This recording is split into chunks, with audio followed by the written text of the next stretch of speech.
시청자 여러분 안녕하십니까? 파이널샷 진행을 맡은 최유은, 신민영입니다. 네, 오늘 우리 증시 양시장은 모두 다 1% 이상의 하락세로 거래가 되고 있습니다. 특히나 코스피 안에서 현재 구간에서 외국인 투자자들 5천억 원 넘게 팔아치우고 있는 상황인데요. 이번 주는 아무래도 쉽지 않은 한 주가 될 것 같습니다. 5거래일 가운데서 우리가 매매를 할 수 있는 날은 3거래일입니다. 이틀간의 연휴가 있기 때문인데요. 그만큼 거래 대금이 크게 줄어들 것으로 보여집니다. 그리고 여기에 더불어서 중국도 역시나 내일부터 국경절 연휴가 시작이 되기 때문에 중국 증시가 부재한 상황 속에서 한국 증시 움직여야 하는 상황입니다. 네, 그렇습니다. 연휴를 앞두고 있어서일까요? 시가총액 상위 종목들의 약세 흐름도 좀 두드러지고 있습니다. 삼성전자와 SK하이닉스, 현대차와 기아, KB금융까지 모두 1에서 3%대 약세를 그리고 있는데요. 오늘의 조정 어떻게 좀 활용해 볼 수 있을지 저희와 함께 고민해 보시면 좋겠습니다. 그럼 오늘의 첫 번째 시그널 먼저 최유은 앵커와 함께 확인해 보시죠. 네, 오늘 월요일장입니다. 늘 그랬듯이 이번 주 시장을 어떻게 봐야 할지 증권가들의 주간 전략 좀 정리를 해봤습니다. 먼저 가장 첫 번째로는 삼성증권 측에서 내놓은 리포트입니다. 4분기에는 우려보다는 기대를 해보자라는 긍정적인 투자 의견을 제시를 했습니다. 지금 시장 상황과는 좀 맞지 않는 이야기처럼 들립니다만은 지난 급락 이후 우리가 걸어왔던 시장을 생각을 해본다면은 그래도 납득을 할 수 있을 것 같습니다. 먼저 한국 증시 같은 경우에는 9월 연휴 이후로 2,600선을 회복한 상황입니다. 오늘 1% 이상 하락세로 거래가 되고 있습니다만 현재 구간도 2,620선에서 거래가 되고 있습니다. 다만 좀 아쉬운 부분은 있습니다. 8월에 급락 이전의 지수 수준이었던 2,776선은 여전히 돌파를 하지 못한 상황인 건데요. 다만 여기 안에서도 긍정적인 부분을 좀 찾아보자면은 마이크론 테크놀로지가 실적을 발표한 이후로 반도체 다운사이클 우려는 그래도 일단락이 된 상황입니다. 그렇다면은 지난주부터 영향이 있었던 중국 관련 주들의 흐름은 어떻게 될까요? 지난주에 중국의 경기 부양책이 발표된 이후로 화학업종과 반도체주가 화장품주가 강세 흐름을 보였습니다. 장기 주가 약세로 인해서 이렇게 화학업종이라든지 화장품 업종 같은 경우에는 펀더멘털의 변화는 없지만은 정책 변화에 굉장히 민감하게 반응하고 있는 상황이라고 볼 수 있을 것 같습니다. 다만 이렇게 화학업종이라든지 화장품주가 움직인 이유는요. 펀더멘털적인 측면이 아니라 수급이 워낙 얇기 때문에 수급이 잘 안 들어오고 있기 때문에 단기적인 이슈에 약하다라는 부분도 기인한다는 점도 좀 염두를 해두셔야 될 것 같습니다. 당분간 이러한 섹터 순환매는 계속될 것이다라고 삼성증권 측에서는 코멘트를 남겼습니다. 결론적으로 보자면 현재 코스피 같은 경우는 121선의 저항 매물드 테스트 구간에 현재 돌입을 했습니다. 이번 주뿐만이 아니라 10월 한 달간 소화를 해야 되는 지표들이 꽤 많습니다. 먼저 미국의 제조업 지수 그리고 고용 지표의 이벤트를 소화할 필요가 있을 것 같고요. 무엇보다 한국 증시가 오르려면은 반도체주가 아주 시원하고 강력하게 움직여줘야 되는데 삼성전자와 SK하이닉스 10월에 실적 발표 앞두고 있는 상황입니다. 이 IT 투톱 기업들의 실적 발표 이후에 반도체 기업들의 이 주가 반등을 기대해 볼 만하다라는 코멘트 나오고 있고요. 또 무엇보다 금투세 불확실성이 해결되게 된다면은 12월까지 연말 랠리가 가능할 것으로 보인다라고 삼성증권 측에서는 중장기적으로 긍정적으로 평가를 했습니다. 그렇다면은 현재 한국 증시의 문제점, 반도체 업황 같은 경우는 어떻게 바라봐야 할까요? 함께 만나보시죠. 네, 먼저 반도체 같은 경우에는 흥국증권 측에서 오늘 아침에 이런 제목의 리포트를 냈습니다. 반도체 산업의 극단적인 부침과 한국 증시, 연결성이 굉장히 깊은 상황입니다. 일단 미국 증시에서부터 시작이 됐습니다. S&P 500 떨어진 것과 비교를 해서는 필라델피아 반도체 지수가 꽤나 깊게 조정을 받은 상황인데요. 한국 같은 경우에는 삼성전자와 SK하이닉스의 주가 동향에 큰 차이가 발생했다라는 것도 큰 문제가 될 것 같습니다. 현재 제가 가리키고 있는 이 표가, 이 차트가 바로 SK하이닉스의 차트입니다. 물론 급락이 나오긴 했습니다만 그 이후로 그래도 반등 흐름을 주려는 노력을 하고 있습니다.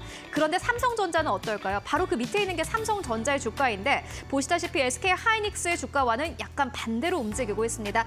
약간 우상향하는 SK하이닉스의 주가와는 달리 계속해서 하락세를 나타내고 있는 삼성전자의 주가 흐름 함께 보실 수 있을 것 같은데요. 인텔과 삼성전자의 경우에는 파운드리 시장에서 점유율이 지속적으로 낮아지고 빠지고 있는 것이 확인되고 있습니다. 이러한 이유 때문에 삼성전자, 인텔의 주가는 계속해서 우하향 흐름을 나타내고 있습니다. 삼성전자는 실적이 문제입니다. 반도체 매출 같은 경우에는 2022년 고점에 아직도 미치지 못한 상황입니다.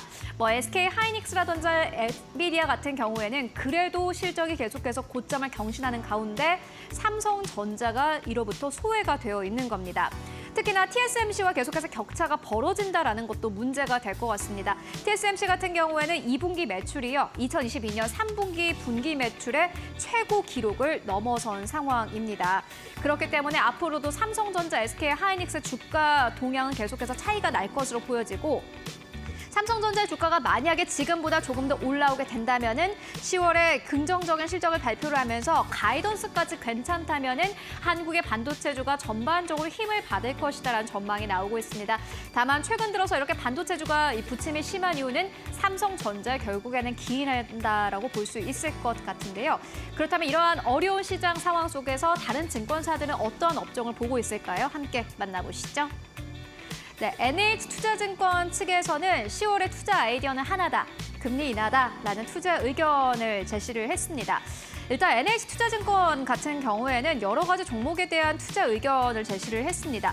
먼저 장기 주도주로 SK 하이닉스에 대한 투자 의견을 제시를 했습니다. 그리고 성장주로는 셀트리온, 네이버, 현대차 등을 제시를 했는데, 특히나 네이버 같은 경우에는 자사주 소각 이슈가 있었습니다. 오늘 시장에서도 이러한 이슈와 함께 1% 넘게 상승 탄력을 받아가고 있고, 네이버의 주가는 저점을 지나면서 이제 상승 턴어라운드 구간에 접어섰다라는 전망들도 함께 나오고 있습니다. 그리고 바이오 같은 경우에는 셀트리온에 대한 투자 의견 함께 제시가 됐는데요. 중소형주보다는 대형주가 조금 더 유리할 것이다라는 의견 나오고 있습니다. 전체적인 주주 정책 자체가 대형주가 훨씬 더 강하기 때문이다라는 의견들이 함께 나오고 있고, 또 현대차도 역시나 마찬가지로 함께 제시가 됐습니다. 현대차는 최근에 제너럴 모터스와의 얼라이언스 소식이 있었고, 주주 환원 정책 계속해서 해나가는 기업입니다. 그만큼 또 기대가 큰 상황이고요. 성장주로는 삼성, SDI 함께 꼽혔고, 한올 바이오파마, 텔레칩스, 그리고 마지막으로 우리금융지주, 한국금융지주에 대한 투자 의견 함께 제시가 됐습니다. 금리가 인하되면 당연히 배당주에 대한 매력도 높아집니다. 그리고 최근에 우리 한국에서 지주사들의 주가가 많이 올라오긴 했습니다만 일드 기준으로 했을 때 여전히 저평가 구간이 있다라는 의견들 함께 나오고 있는 상황입니다. 함께 참고해보시면 좋을 것 같고요. 이어서 다음 시그널 신민영 앵커와 함께 만나보시죠. 네, 오늘 우리 증시 전반적으로 약세를 보이고 있고 대부분의 업종 지수도 하락세를 가리키고 있는데요. 그 와중에서도 방산주 업종 지수가 빨간불을 켜고 있습니다. 하나투자증권에서 긍정적인 리포트를 내놨는데 이에 대한 영향을 받고 있는 것으로 보입니다. 하나투자증권이 방산주에 대해서 파지티브 투자 의견을 제시했고요. 어떤 의견인지 조금 더 자세히 써보도록 하겠습니다. 방산주 유비무환이다. 준비가 되어 있으니 걱정할 것이 없다라고 했습니다. 어떤 부분이 준비가 잘 되어 있을까요? 일단 러시아와 우크라이나의 전쟁 2년 연속 이어지고 있는 상황인데 전쟁은 언젠가는 끝나기 마련입니다. 하지만 종전 이후에도 주가의 상승 모멘텀은 계속해서 유지될 것이다라는 의견을 제시했습니다. 그 이유로는 전쟁이 끝나도 재무장은 계속된다. 유럽의 군비 증강이 전쟁이 끝나든 끝나지 않든 간에 멈추지 않을 것으로 보이기 때문입니다. 이렇게 종전이 되든 휴전이 되든 지정학적 리스크는 완전히 소멸되지 않기 때문입니다. 특히나 서방 진영과 중국과 러시아 진영의 신냉전 체제는 계속해서 이어질 것으로 풀이가 되고 있습니다. 이렇게 된다면 방산업체 수출 모멘텀이 지속이 될 것이고 현재 방산업쟁의 리레이팅 요인이 수출 확대 영향이 가장 크기 때문에 수출 확대에 따른 우리나라 업체들의 주가 상승은 계속 이어질 것이다라는 의견입니다. 먼저 국내 방산 해외 수주액과 평균 11개월 선행 PBR을 비교한 지표를 보시면 방산 수주액이 2022년 기점으로 크게 급증하면서 12개월 선행 PB 주가 순자산 비율도 함께 급증하게 되었습니다. PBR 같은 경우에 현재 2.7배 수준으로 올라온 상황이고요. 국내 방산 기업의 수출 비중과 영업이익률 추이를 비교해 놓은 표를 보셔도 2022년 기점으로 수출 비중이 급증하면서 영업이익률이 크게 급증한 것을 확인하실 수 있을 텐데요. 이렇게 수출 비중은 계속해서 늘어날 것으로 또 전망이 되고 있습니다. 다음 장에서 그 이유를 확인해 보겠습니다.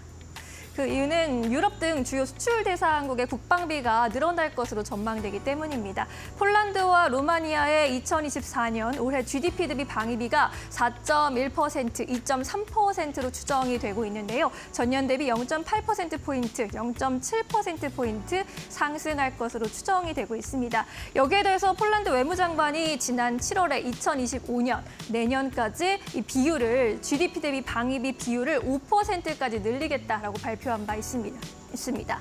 또 여기에 또 다른 큰 손이 될 증동 효과도 더해질 것으로 보이는데요. 이스라엘을 중심으로 하마스와 이란 등 전쟁 갈등이 계속해서 격화하고 있기 때문에 중동 그리고 북아프리카로의 군비 확충 필요성도 중대가 되고 있는 상황입니다. 폴란드와 루마니아, 노르웨이와 스웨덴, 핀란드까지 방위비 비율 보시면 계속해서 치솟고 있고요. 폴란드가 가장 높은 4.1% 기록하고 있는 상황입니다. 그렇다면 이 안에서 어떤 종목들 주목해 볼 수 있을까요? 다음 장에서 확인해 보시죠. 하나투자증권에서는 최선호주와 차선호주로 LIG 넥스원과 한화에어로스페이스 제시하고 있습니다. 먼저 LIG 넥스원 뜯어보시면 투자의견 바이 27만 원 목표 주가로 제시하고 있고요. 투자 포인트로 대공방어 수요 높은 중동의 지정학적 리스크가 확대되고 있다는 점 꼽았습니다. 또 천궁2 그리고 비공을 통한 미국 진출이 확대되고 있고요. GRC 인수로 타겟 시장이 확대되는 가운데 다양한 중장기 성장 동력을 확보했다라는 평가입니다. 또 12개월 선행 PB가 3.3배의 수준인데 역사적으로 가장 높은 수준이기는 합니다. 하지만 향후 3년 이상의 담보된 실적 성장 그리고 추가 수출 가능성 등을 고려하면 합당하다라는 판단을 내놨습니다. 차 선호주로는 한화에어로스페이스를 제시했습니다. 목표 주가 39만 원 내놨고요. 28년부터 29년까지 향후 매출에 반영되는 수주 계약을 확보한 상황에서 가장 다변화된 수출 파이프라인이 발생할 가능성을 보유하고 있다라고 평가했고요. 또 육해공 우주까지 아우르는 종합 방산 기업으로서의 정체성 강화될 것이다라는 기대감을 내비쳤습니다. 이렇게 한화에어로스페이스, LIG 넥스원을 탑픽 종목으로 꼽고 있는데 오늘 장에서는 다른 종목들도 골고루 강세를 보이고 있습니다. 투자 계획 세우시는데 참고하시면 좋겠습니다. 네, 오늘도 2시간 저희와 함께 하시면서 현명한 투자 전략 챙겨가시기 바랍니다. 월요일의 파이널샷 지금 바로 출발합니다.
원포인트 마감 전략으로 이어가겠습니다. 우상향 투자클럽 안상윤 이사 연결합니다. 안녕하세요. 안녕하세요. 네, 오늘 시장 어떻게 보고 계실까요? 네, 인플레이션의 증시 영향력은 후퇴하고 있는 가운데 시장은 주중 미국의 ISM 제조업 PMI, 9월 고용 등 메이저 경제 지표 결과를 주시해야겠습니다. 지난 2개월간 매달 초마다 주식시장에서 침체 내러티브를 확산시켰던 촉매자가 상기 2개 지표였기 때문입니다. 현재 9월 ISM 제조업 PMI의 컨센서스를 보면 47.6포인트로 8월에 비해 호전될 전망이며 9월 실업률 컨센서스도 4.2%로 8월과 동일할 것으로 예상됩니다. 관건은 쇼크를 기록했을 시 주식시장이 얼마만큼의 가격 조정을 받느냐가 될 것입니다. 직관적으로 주가 변동이 확산될 소지는 다분할 것으로 보이지만 현재 시간이 지날수록 경기 서프라이즈 지수상 경기 모멘텀이 개선되는 등 지난 1, 2개월 전에 비해 침체 진입 가능성이 낮아지고 있다는 점에 주목할 필요가 있겠습니다. 이들 지표 발표 전 30일에 연설이 예정된 파월 의장 역시 경기 침체 방지 목적의 사전적 대응 의지를 강조할 것으로 판단되며 이번 9월 ISM 고용 쇼크가 현실화되더라도 주가 조정의 강도와 지속성은 이전에 비해 얇고 짧을 것으로 예상됩니다. 물론 침체와 마찬가지로 엔케리 청산 내러티브는 이전에 비해 약화됐지만 니케이 선물 급락으로 월요일 일본, 한국 등 아시아 주요국 증시는 일시적으로 변동성이 높아질 수 있음에 대비할 필요가 있겠습니다. 1일 예정된 한국 9월 수출의 경우 컨센서스가 6.6%로 전월 11.2%에 비해 둔화될 것으로 전망되는데 다만 9월 연휴로 인한 조업 일수 감소 등 일시적인 요인이 작용했다는 점을 이번 수출 결과 해석에 반영할 필요가 있고 또 3분기 실적 시즌 진입 전 반도체 등 주력 수출 업종들의 이익 전망에 변화를 줄 수 있다는 점에서 품목별 결과도 중요해 보입니다. 한편 중국 인민은행의 부양책 이후 중화권 증시는 폭등하고 있으며 중국 관련주도 동반 강세를 보이고 있다는 점도 눈에 띄는 요인입니다. 네, 그렇다면 오늘 오후장에서 공략해 볼 만한 종목 있다면 어떤 종목이 될까요? 예, HMM 관심 있게 보시기 바랍니다. 미국 한국 노동조합 파업 사태에 불안이 존재하고 중동 분쟁 등 지정학적 리스크가 여전히 존재하는 상황에서 물류 병목 현상이 지속될 전망입니다. 중동 지역의 홍해 사태 장기화로 운임은 양호한 수준을 유지할 전망입니다. 또한 미주 지역으로 많은 물량을 소화하는 HMM으로 블랙 프라이데이와 크리스마스 등 빅 이벤트를 앞두고 물류 성수기인 상황입니다. HMM은 외국인, 기관계, 금융 투자에서 매우 강한 매수세를 보이고 있는 점도 긍정적입니다. 매수가 19,000원 이하로 잡으시고 손절가 17,500원, 목표가 21,000원으로 대응해 보시기 바랍니다. 네, HMM 목표가 21,000원까지 대응해보자라는 의견 잘 들었습니다. 고맙습니다. 감사합니다. 네, 그래서 외국인과 기관은 어떤 선택을 하고 있을까요? 최윤 앵커와 함께 확인해 보시죠. 네, 먼저 오늘 외국인 투자자들이 코스피 안에서 사고 있는 기업들부터 만나보도록 하겠습니다. 오늘 외국인 투자자들은 SK 하이닉스를 중점적으로 담고 있습니다. SK 하이닉스 매도 리포트가 나온 지 2주 만에 오히려 외국인 투자자들의 매수세가 아주 강력하게 들어오는 점이 오늘 시장의 특징이라고 할 수 있겠습니다. 주가 자체는 약세 흐름을 보입니다만은 수급 계속해서 받쳐주고 있는 상황이고요. 두 번째로는 네이버입니다. 세 번째로는 HD, 한국조선해양, 네 번째로는 HMM 이름 올리고 있습니다. 조선주 쪽으로도 계속해서 수급 들어오고 있고요. 다섯 번째로는 한미반도체 이름 올리고 있습니다. 외국인들 수급 오랜만에 한미반도체 쪽으로 들어옵니다.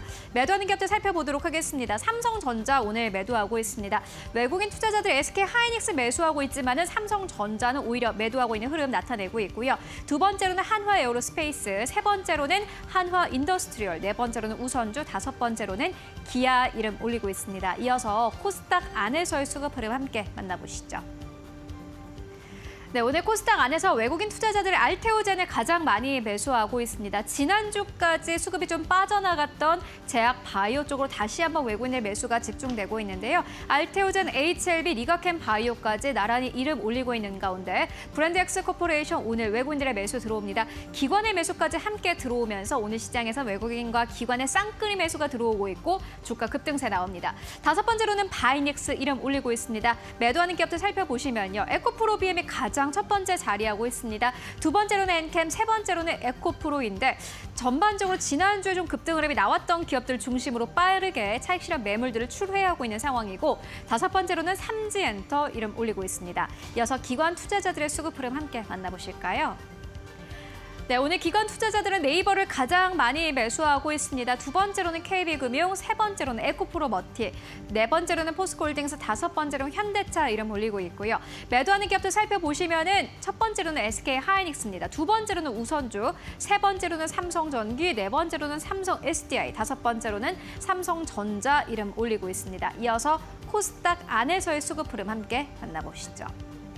네, 오늘 코스닥 안에서 기관 투자자들 보시다시피 브랜드엑스 코퍼레이션을 가장 많이 매수하고 있습니다. 외국인과 기관의 쌍끌이 매수가 들어오는 게 오늘 시장의 특징적이고요. 두 번째로는 퓨처캠, 세 번째로는 덕산 테코피아, 네 번째로는 바이오다인, 다섯 번째로는 테크윙 이름 올리고 있습니다. 특히나 바이오다인 같은 경우에는 오늘 아침에 다시 한번 긍정적인 투자 리포트 발행되기도 했습니다. 매도하는 기업들 살펴보시면은 제닉스 가장 첫 번째로 이름하고 있고요. 두 번째로는 VT, 세 번째로는 리가켄바이오, 네 번째로는 영풍정밀, 다섯 번째로는 CNC 인터내셔널 이름 올리고 있습니다. 지금까지 수급 상황 함께 살펴보고 왔습니다. 네, 오늘 월요일 시장에서 주목받고 있는 수급 특징주 조금 더 자세히 살펴보도록 하겠습니다. 이데일리 스페셜리스트 신일섭 전문위원과 함께합니다. 어서 오세요. 네, 안녕하세요. 네, 세 가지 종목도 살펴오셨는데 하나씩 살펴보도록 하겠습니다. 에코앤드림 코스닥 종목입니다. 2차 전지 사업을 하고 있는데 오늘 장에서 시장 약세에도 불구하고 강세를 보이고 있네요. 네, 시장이 점점 빠지면서 네, 역시나 우리나라는 왜 이렇게 힘이 없을까 너무 아쉽죠. 그죠? 또 질질 빠지면서 지금 그 지수가 20개월 선을 위협하고 있네요. 또 이렇게 되면은 그림이 굉장히 안 이쁘게 바뀌거든요. 그래서 20개월 선은 지켜줘야 되는데 어떻게 될지 모르겠습니다. 지금 일단 그 뉴스 보니까 도요타는 600마력짜리 내연기관 엔진을 또 개발한답니다. 600마리가 달리는 힘이잖아요. 그러니까 거의 스포츠카를 부활시키는 이 지금 전기차는 완전 역행을 하고 있죠. 전기차는 소리가 안 나니까 그 초등학교 주변이나 이런 데서 사고 날 수가 있잖아요. 소리가 안 나서 전혀 듣지를 못하니까 후진할 때. 그래서 일부러 회생 제동음이라고 그 되게 기분 나쁜 소리를 일부러 넣어요. 윙윙 이거를. 네. 그러니까 일부러 늘 정도로 원래 소리가 없다는 것이죠. 근데 스포츠카는 소리가 아주 앙칼집니다. 그걸 시동을 걸 때부터 그 맛으로 지금 하는 거죠. 윙 거를. 네. 그러니까 완전히 역행하는 거잖아요. 지금 도요타는 600마력짜리 내연기관 엔진을 개발한다고 하니까. 그러니까 지금 도요타는 그런 겁니다. 지금 뭐 굳이 이거를 뭐 우리가 탄소 중립 이꼬르 전기차라는 공식이 어딨냐 이거예요. 자기네는 하이브리드 카도 하고 수소차도 하고 또 뭐 이퓨얼도 하고 내연기관도 그대로 가져가면서 이렇게 조합을 하면서 어떤 세계의 정세를 봐가면서 대응을 하겠다. 그게 충분하다. 뭐 이러고 있습니다. 그래서 지금 그 계속해서 뭐 옆에서 뭐 쟤네는 하이브리드 하다가 전환 늦어가지고 지금 위장 작전 하고 있는 거다. 그렇게 뭐 얘기하는 사람도 있는데 어쨌든 간에 지금 뭐 스포츠카를 다시 부활시킨다고 하니까요. 뭐 그렇게 막 완전 위장인 것 같지만은 않습니다. 진짜로 내연기관의 진심인 것 같아요. 어쨌든 간에 지금 뭐 2차 전지 쪽 이제 그 화두가 2차 전지 쪽의 대장은 이제 테슬라잖아요. 테슬라의 주가가 굉장히 좋은 흐름으로 바뀌고 있습니다. 그래서 지금 2차 전지 쪽에 조금 힘이 실리고 있지만 우리나라 2차 전지주가 그렇게 세지가 않아요. 지금 이 초반에 시작할 때 가격 그 부분이 지금 다 이탈됐습니다. 다 보시면은 윗골이 단 음봉이 지금 내려오고 있을 거예요. 에코앤드림도 지금 상승폭이 많이 깎였겠죠. 지금 에코앤드림은 원래는 촉매 사업을 하는 회사였고 지난해만 해도 촉매 사업이 거의 80~90%라 2차 전지주라고 부르기가 민망했습니다. 촉매 소재는 그러니까 이거는 이제 도요타 같은 회사가 많아지면은 얘네가 원래 잘 되는 케이스였어요. 자동차에서 배출되는 배기가스를 줄여주는 매연 저감 장치를 했기 때문에 매연을 많이 쏟아붓는 차가 많아지면 많아질수록 이 회사는 잘 되는 회사였습니다. 근데 이제 이것들이 지금 이제 이 내연기관차들이 점점 없어지거나 아니면은 내연기관차 중에서 이제 오래된 것들 막 매연 많이 내뿜는 것들을 처분을 빨리 하면 막 세제 혜택 주고 이래가지고 친환경차로 바꾸는 정책적인 것들을 막 하다 보니 에코앤드림이 하고 있는 매연 저감 장치를 많이 팔 수 있는 환경이 사라져 버렸어요. 그러니까 사라질 거를 지금 대비해가지고 너무 이쪽으로 쏠려 있으니까 그럼 2차 전지 쪽으로 해야겠다 해서 선택한 게 전구체입니다. 전구체. 전구체는 지금 중국이 거의 압도적으로 점유하고 있는 곳이거든요. 이 전구체에다가 플러스 리튬을 더하면 그게 바로 리튬 이온 배터리가 됩니다. 근데 이게 니켈, 코발트, 이거를 알루미늄, 망간 그러니까 이게 사원계죠. 니켈 N, C, 코발트 C, 알루미늄 A, 망간 M 해서 NCMA 하는 NCMA 아니에요, 그게. 그래서 니켈, 코발트, 알루미늄, 망간 이걸 섞어갖고 액체로 만들어 놨다가 가만히 두면 이제 가루가 가라앉습니다. 그 가루만 말리면 그게 전구체예요. 거기다가 플러스 리튬을 더하면 이제 그게 바로 리튬이온 배터리인 것이죠. 양극재 소재가 양극 활물질, 그러니까 지금 전구체라고 불리우는 거는 양극 활물질에 들어갑니다. 양극 활물질에 그다음에 도전제는 이제 그 전기의 특성을 잘 왔다 갔다 하게 해주는 물질이고요. 바인더는 본드라고 보시면 됩니다. 접착제. 양극할 물질이랑 도전제랑 이런 것들이 잘 붙어 있게 하는 것들. 이런 것들로 구성되어 있는데 양극재 소재가 2차 전지 제조 원가의 40%를 차지하고요. 그러니까 우리나라가 에코프로비엠, 그리고 포스코 퓨처엠, LNF 이런 양극재 3사 위주로 갔던 것도 지금도 아직 시가총액이 가장 크잖아요. 양극재 업체들이. 그런 게 이제 배터리 매출 원가의 40%를 차지해서 가장 많기 때문이에요. 그다음에 음극재가 갔고 뭐 배터리 분리막, 뭐 전해질 전액 이렇게 갔었죠. 전구체는 또 그러면 양극 활물질 중에 양극 활물질 원가의 60%는 또 전구체가 차지하고 있습니다. 네. 그러니까 양극재 중에서 양극 활물질 안에서 비중은 전구체가 가장 높기 때문에 여기선 또 전구체가 이제 또 대장이죠. 그래서 지금 유럽 양극재 제조사 유미코아 벨기에 회사입니다. 벨기에 회사랑 5년간 하이니켈 NCM, 우리나라는 NCM 3원계 아니면 NCMA 4원계인데 리튬, 인산, 철, LFP가 아니고 이게 주력이죠. 근데 그중에서 N의 비중을 확대한 하이니켈, 뭐 811 아니면 9 반반도 있습니다. 니켈이 9고 나머지 CM 이게 2분의 1, 2분의 1 반반씩 들어간 9반반까지도 나오죠. 니켈의 함량을 최대치로 끌어올린 것이죠.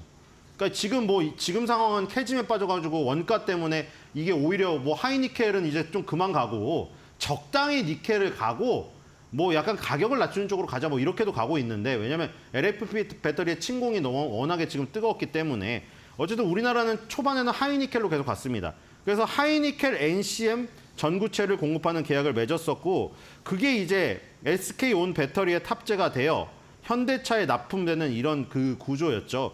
그러니까 지금 유미코아라는 양극재 회사가 양극할 물질 중에서 60% 원가 비중을 차지하고 있는 전구체를 에코앤드림한테 받아서 그걸로 배터리를 SK온이 만들고 그다음에 SK온 배터리가 현대차 2세대 전기차 플랫폼 배터리에 적용되는 이런 그림입니다. 네. 2월 달에 착공을 시작한 에코앤드림 새만금 캠퍼스. 이게 벌써 9월 달이니까 7개월밖에 안 됐는데 거의 지금 공사 막바지라고 합니다. 7개월 만에 2만 평의 공간을 굉장히 빠른 속도로 지금 이 건설을 했다. 이걸 왜 건설을 했을까? 아까 그 유미코어란 게 사실 밝혀지지 않았습니다. 비밀 계약에 의해서. 근데 지금 언론에서 다 이미 유미코어라고 하고 있어요.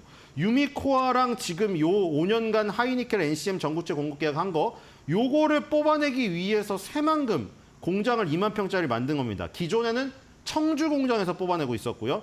청주 공장에서 뽑아내는 거랑 새만금 공장이랑 합치면 캐파가 3만 5천 톤가량의 전구체 생산 능력 요게 나오고요. 그다음에 모든 분야가 지금 마찬가지인데 중국산 전구체도 당연히 손 안 댈 리가 없겠죠. 중국산 전구체가 압도적인 점유율을 갖고 휘두르고 그 가격을 좌지우지하고 있으니까 미국이 이거를 또 밀어내는 규정을 안 세웠을 리가 없습니다. 그래서 FEOC 규정에 따라서 내년부터 중국산 전구체의 사용 제한이 걸리게 됩니다. 근데 에코엠드림의 전구체는 중국 기술 하나도 안 들어갔습니다. 에코엠드림의 순수 국내 기술이기 때문에 북미 IRA 법안에 따른 세제 혜택을 받을 수가 있어요. 네. 세제 혜택 내지는 보조금 수령이 가능한데 이건 지금 북미 보조금 수령에 해당되는 부분이고요. 넌 FEOC. FEOC가 그겁니다. 우리 산업에 해가 되어서 이 해가 되는 그 국가나 이런 것들을 배제하는 조항이에요. 그래서 어쨌든 지금 에코앤드림의 전구체는 해당되지 않는다. 그래서 이제 내년부터는 더 유리한 국면에 접어들고 벨기에 유미코아랑 지금 이 계약 맺은 거 이 물량을 지금 캐파를 하기 위해서 채우기 위해서 새만금 공사를 굉장히 빨리 진행했다. 이런 모습 때문에 에코앤드림이 지금 오늘 굉장히 장이 안 좋음에도 불구하고 2차 전지 중에서 강하게 가고 있습니다. 네, 에코앤드림 순수 국내 기술로 전구체를 제조하고 있는 회사입니다. 미국의 중국 배제 움직임에 따른 수혜가 기대되고 있다는 점 기억해 보시면 좋겠네요. 두 번째 종목은 한화솔루션입니다. 기관이 7거래일 연속 사들인 바 있고 오늘 또 월요일장에서 1% 가까이 상승하고 있습니다. 한화솔루션 어떻게 보십니까? 네, CS 윈드 아니면은 그 삼강 MNT가 지금 바뀐 SK 오션 플랜트인가요?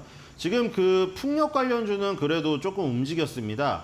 해리스 관련주이기도 했었고, 왜냐면 트럼프가 대표적으로 스코틀랜드에 그 자기가 제일 좋아하는 소유하고 있는 골프장이 있잖아요. 근데 스코틀랜드에서 해성풍력 나라에서 밀어주고 거기에 골프장 옆에 막 바람개비 돌아가는 소리 때문에 골프 치는데 방해가 돼요. 그래서 트럼프는 굉장히 싫어하죠. 그리고 바이든이 레이디 가가 데리고 와서 레이디 가가 이번에 조커에 출연했던데 조커2. 네. 그렇죠? 레이디 가가를 데리고 나와서 뭐 조커2에서는 막 할리퀸으로 막 이상한 분장하고 강렬하게 나오지만 그 이미지랑은 완전 다르게 굉장히 친환경론자예요. 그래서 바이든이 계속 데리고 다녔잖아요. 레이디 가가를.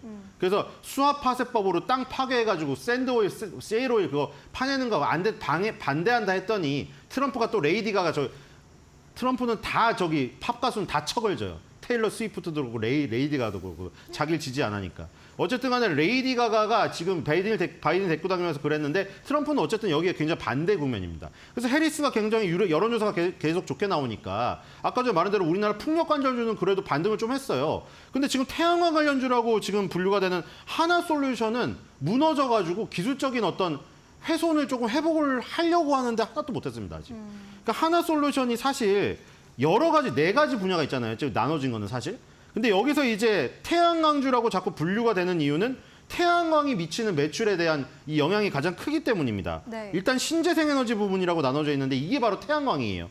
하나 큐셀이 하고 있는 태양광, 그다음에 기초 소재. 이게 예전에 하나 케미칼이 있을 때 하던 거예요. 하나 솔루션 밑으로 들어갔죠. 케미칼 부분이 석유화학 담당이고, 그다음에 가공 소재 부분은 하나 첨단 소재가 담당하고 있고, 나머지 하나 이센셜이나 하나 도시 개발이 있는데 이거는 매출 비중이 적습니다. 그래서 어쨌든 태양광주로 분류가 되고 있는데 태양광은 왜 풍력만큼 반등을 못했는가? 해리스 관련주로 태양광 풍력 같이 묶였는데 일단 하나솔루션 2024년도 2분기 연결 기준 매출이 2조 6,793억 원, 그리고 영업 손실이 1,078억 원 나왔습니다. 지금 아직도 적자고요.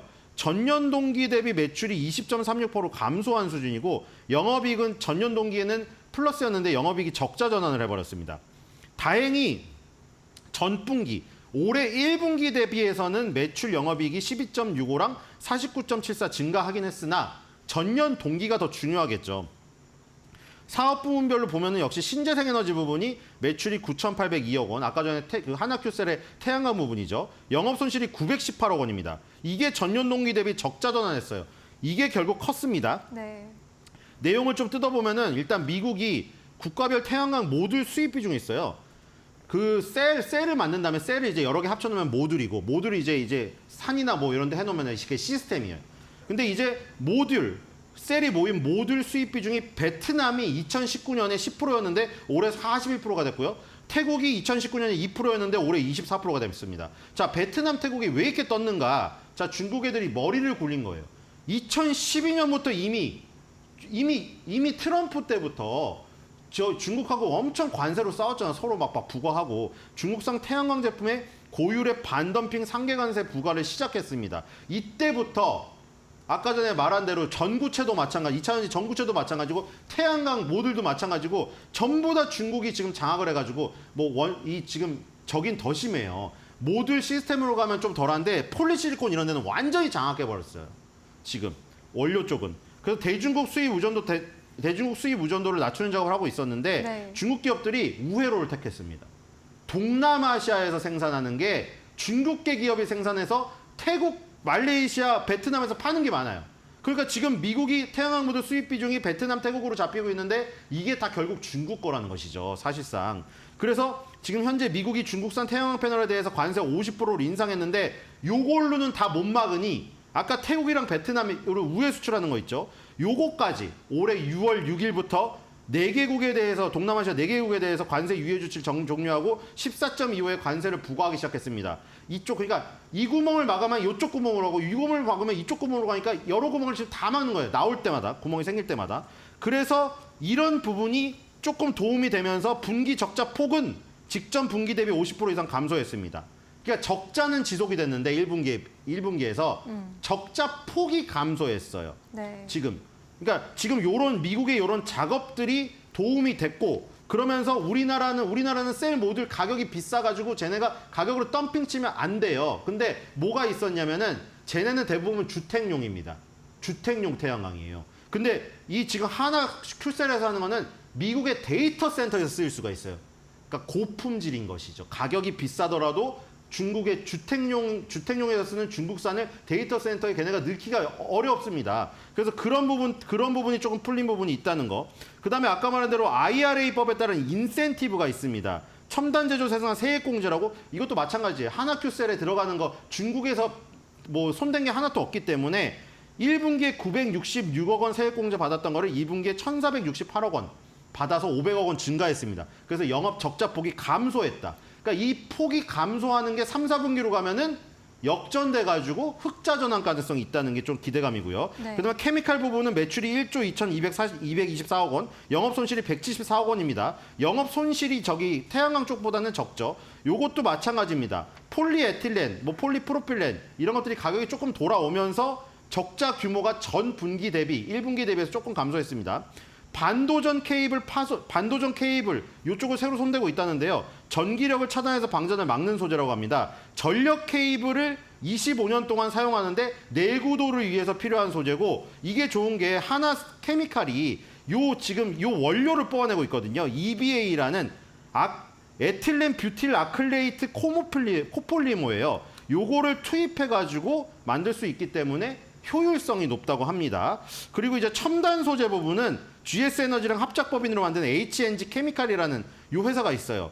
요게 태양광 모듈용 시트의 핵심 소재인 에틸렌비닐 아세테이트 요거를 만들 생산 공장을 건설에 착수했다고 합니다. 요게 건설이 되고 나면은 미국 엑스모빌을 제치고 글로벌 1위의 EVA 생산업체로 등극한다고 합니다. 그러니까 하나 솔루션 GS에너지 합작법인 HNG 케미칼에서 EVA 시트를 뽑아내서 하나 첨단 소재가 EVA 시트를 하나큐셀에 공급하는 이런 그림이 완성되게 됩니다. 네. 한화 솔루션입니다. 앞으로의 흑자 전환 가능성 기대해 보셔도 좋을 것 같네요. 마지막 종목으로 넘어갑니다. 파라다이스입니다. 파라다이스 역시 오늘 장에서 강세를 보이고 있습니다. 장 후반에 살짝 좀 상승폭을 낮추고는 있는데 그 강세 이어지고 있고요. 이런 카지노주, 여행모 관련주까지 지금 강세를 이어갑니다. 중국의 경기 부양 기대감 받고 있어요. 네, 일단 실적은 좋습니다. 파라다이스는 지금 요 사행성 업종이기 때문에 한 달에 한 번 실적이 다 나옵니다. 파라다이스 1월 달에서 8월 누적 카지노 매출 5,610억 7,800만 원 기록했습니다. 전년 동기 대비 14.3% 늘어났고요. 그중에 카지노 매출의 92.7%를 짜고 있는 테이블. 이게 중요하죠. 일반 고객들 머신 아무리 땡겨봐야 테이블에서 블랙잭이나 이런 거 해야 됩니다. 테이블 매출이 지난해 같은 기간 대비 14.2% 증가한 5,259억 6,700만 원을 기록했고요. 머신 매출은 15.8% 증가한 351억 1,100만 원입니다. 자, 지금 서울, 인천, 부산, 제주 이 4개 지역에서 서울, 인천의 중심을 두는 게 확실히 보이죠. 왜냐면 롯데 중문에 있던 거 롯데에 넘겨줬고 글래드로 갔잖아요. 글래드는 사실 뭐 5성급이긴 하지만 좀 인지도가 떨어지죠. 그리고 부산도 더 이상 힘을 더하고 있지 않습니다. 부산 파라다이스에. 지금 어디에 중점을 두고 있냐면 영종도 키우는 거랑 그다음에 서울의 워커힐 확장하는 거예요. 네. 지금 왜 그러냐면 인스파이어 리조트가 지금 1A 단계가 완료돼서 올해 3월 달에 개장했잖아요. 뭐 처음에 말도 많고 탈도 많았습니다. 그 리조트 놀러 간 사람들 아무것도 음식점도 없고 하는데 이거 개장했냐고 뭐 본드 냄새 나고 어쩌고 했는데 지금 좀 안정이 됐을런지 모르겠습니다. 외국인 전용 카지노가 있는데 이게 인스파이어 카지노가 면적이 4,347평이고요. 영종도 파라다이스 시티 카지노가 이거에 한 8,726제곱미터니까 한 8, 90% 됩니다. 그러니까 파라다이스 시티 카지노보다 64% 넓어요. 그리고 새 거기 때문에 지금까지는 큰 영향이 없지만 계속해서 지금 인스파이어가 지금 이거를 밀어붙이고 있거든요. 인스파이어가 지금 우리나라에 지금 1A 단계로 했는데 여기다 지금 놀이공원엔 테마파크까지 세우려고 계획을 세우고 있어요. 그리고 이제 워커힐에다가 지금 워커힐을 확장했습니다. 원래 워커힐에 2층에 카지노 2층은 뷔페였어요. 그 뷔페를 치워버리고 카지노로 바꿨는데 여기에 뭐 했냐면은 하이롤러들 돈 엄청나게 쓰는 중국, 일본 부자들을 땡겨오기 위한 VIP 전용 영업장을 지금 만들었습니다. 그 다음에 10월 달에 김포공항 국제선에 신규 오픈하는 라운지 그러니까 이 파라다이스 카지노 VIP들은 요 라운지에서 뭐 먹고 즐길 수 있습니다. 그리고 2028년에 처음으로 지금 파라다이스가 지금 요 시내에 들어오죠. 장충동의 플래그십 호텔신라 옆에 이걸 짓는데 200개 객실로 2028년 개관 목표입니다. 그러니까 지금 파라다이스는 인스파이어의 공세를 인천 영종도에서 막아내면서 워커힐 카지노를 확대시켜서 VIP 위주로 가서 이 테이블 고객 중에서 하이 롤러를 굉장히 공략하려고 지금 작정을 했고요. 그리고 장충동 플래그십 호텔로 시내 호텔 여기도 욕심을 부리고 있다. 그리고 이게 만약에 긍정적으로 되면 더 좋을 수도 있습니다. 예를 들어서 인스파이어 리조트한테 처음에 조금 뺏기는 게 보이더라도 예를 들어 우리가 장충동 얘기 나왔으니까 장충동 왕족발 그쵸? 마랑님이 한 거 장충동 왕족발 장충동 왕족발 왜 가요? 왕족발 가게가 많기 때문에 수원 통닭골목 왜 가요? 수원 통닭이 많이 몰려 있으니까 클러스터 효과가 발생될 수도 있다는 거예요. 마치 마카오처럼. 마카오는 지금 저물었으니까. 여기 지금 뭐 미국 라스베가스처럼. 그러니까 영종도에 가면 인스파이어 리조트도 있고 영종도 파라다이스 리조트도 있다. 해서 더 몰리는 클러스터 효과가 발생된다면 이거는 나쁜 게 아니죠. 그러니까 그게 만약 긍정적으로 바뀌게 된다면 지금 워커힐을 강화하고 있는 이 모습하고 플러스 알파로 2020년, 28년, 30년 이후에 인천 영종도의 그 카지노 확대 코로나 이후에 전개되는 이 흐름과 함께 굉장히 좋아질 가능성도 있지 않을까 이런 생각이 듭니다. 네, 파라다이스. 카지노와 호텔 사업 확장하고 있습니다. 향후에 정말 라스베가스 같은 파라다이스로 만들 수 있을지 지켜보도록 하겠습니다. 오늘 말씀 여기까지 들을게요. 고맙습니다.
네, 이슈 체크 코너로 이어가 보도록 하겠습니다. 오늘은 방산주에 대해서 함께 이야기 나눠볼 텐데요. 한 증권사에서는 단단한 숫자 위에 좋은 스토리가 덧받쳐준다면은 주가는 결국에 상승한다라고 표현을 하기도 했습니다. 방산주 실적도 좋고 그만큼 모멘텀도 굉장히 좋은 업종인데요. 관련된 이야기 함께 나눠보도록 하겠습니다. 선한스탁의 김태훈 전문가 모시고 이야기 나눠보도록 하겠습니다. 안녕하십니까? 네, 오늘 방산주 이야기 나눠볼 텐데 오늘도 관련주들이 강세 흐름을 보이고 있습니다. 내일 국군의 날이어서 뭐 관련주가 상승한다 이렇게 표현하시는 분들도 있고 또 우리 시장이 쉬어가던 사이에 뭐 여러 가지 지정학적 리스크도 좀 부각이 됐어요. 어떻게 보이십니까? 그 지정학적 리스크는 우리나라에도 있고 유럽에도 있고 또 지금은 중동에도 있습니다. 특히나 지난 연휴 시간에 중동에서 이스라엘이 그 하마스나 또 이런 그 아랍 쪽에 있는 이 이슬람 무장단체와의 전쟁을 또 벌이면서 이런 뉴스들이 많이 타고 있습니다. 그런 뉴스들이 많이 나오면 나올수록 사람들의 관심은 이런 방산주에 몰릴 수밖에 없고 이 방산주는 특히나 이제 우리나라가 작년 2년 동안 수출을 많이 해왔던 그런 종목들이기 때문에 사람들의 관심이 많을 수밖에 없는 것이죠. 특히나 이 폴란드 같이 지금 러시아와 우크라이나 전쟁하는 바로 옆에 나라에서 대규모로 우리 무기를 수입해 가면서 우리나라 이 방산주들이 실제로 이제 돈을 버는 이 수출주라는 것이 확인이 되고 있습니다. 그러다 보니 이 시장에서 이 방산주에 대한 추종 매매를 많이 하시는 개인 투자자들이 있습니다. 하지만 아무리 좋은 종목, 즉 삼성전자 같은 우량주라도 그 타이밍이라는 게 가장 중요하다고 생각이 됩니다. 지금 타이밍에서는 이 방산주에 대한 뉴스가 많이 나오긴 하지만 이런 시장의 관심이 계속될 수 있고 또 투자금이 유입될 수 있는지는 좀 시간을 두고 또 냉정하게 좀 지켜봐야 할 때가 아닌가 그런 생각이 좀 듭니다. 네, 그렇다면은 각각 기업들이 오늘 시장에서는 뭐 상승 탄력을 받고 있지만은 왜 주가가 답보 상태를 보이고 있는지에 대해서 하나하나 이야기 나눠볼 텐데 종목별로 좀 따져볼까요? 네. 여러분도 잘 아시지만 대표적인 종목으로 한화 에어로스페이스를 말씀드릴 수가 있습니다. 한화 에어로스페이스는 K9이라는 자주포를 만들어서 전 세계 시장의 약 60% 이상을 차지하는 명품 무기로 인정을 받았죠. 그만큼 수출이 많이 되는 이유는 한화 에어로스페이스가 만든 이 K9 자주포가 성능면이나 가격면이나 수출 시장에서 거의 독보적인 그런 성능과 가격을 갖고 있기 때문입니다.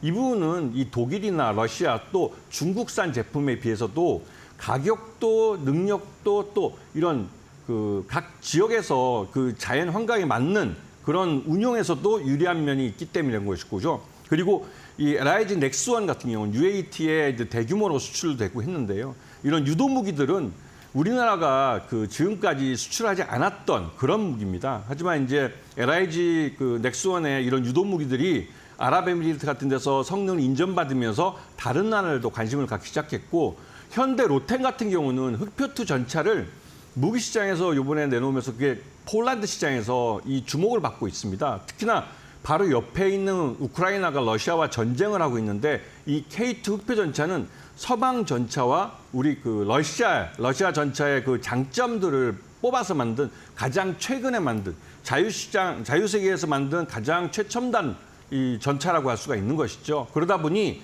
이런 현대 로템의 K2 전차도 시장에서 이제 관심을 많이 받고 있는 그런 종목이고 특히나 풍산 같은 경우는 미군이 이 155mm 포탄을 우크라이나에게 제공해주면서 그 비어있는 무기고를 우리나라 풍산이 채워주고 있는 그런 역할을 할 만큼 우리나라 이 방위산업체들은 단기간에 양산을 할 수 있는 능력을 가진 몇 안 되는 공장들을 갖고 있습니다. 그러다 보니 자유세계에서 우리 한국의 이 방산주들이 특히나 더 인기가 있을 수밖에 없는 것이죠. 우리나라 한국에 있는 많은 방산 기업들은 여러 가지 강점을 가지고 있습니다.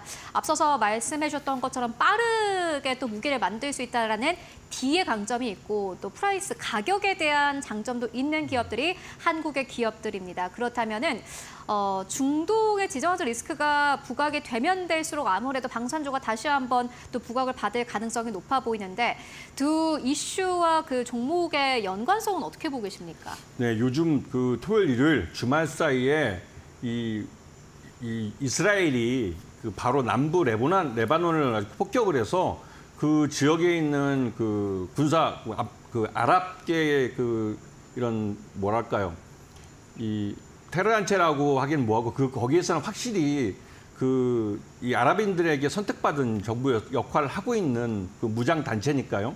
그런데 그러한 뉴스들이 많이 나오면서 그런 뉴스들이 이 방산주에 대한 관심을 많이 키워놓은 상태입니다.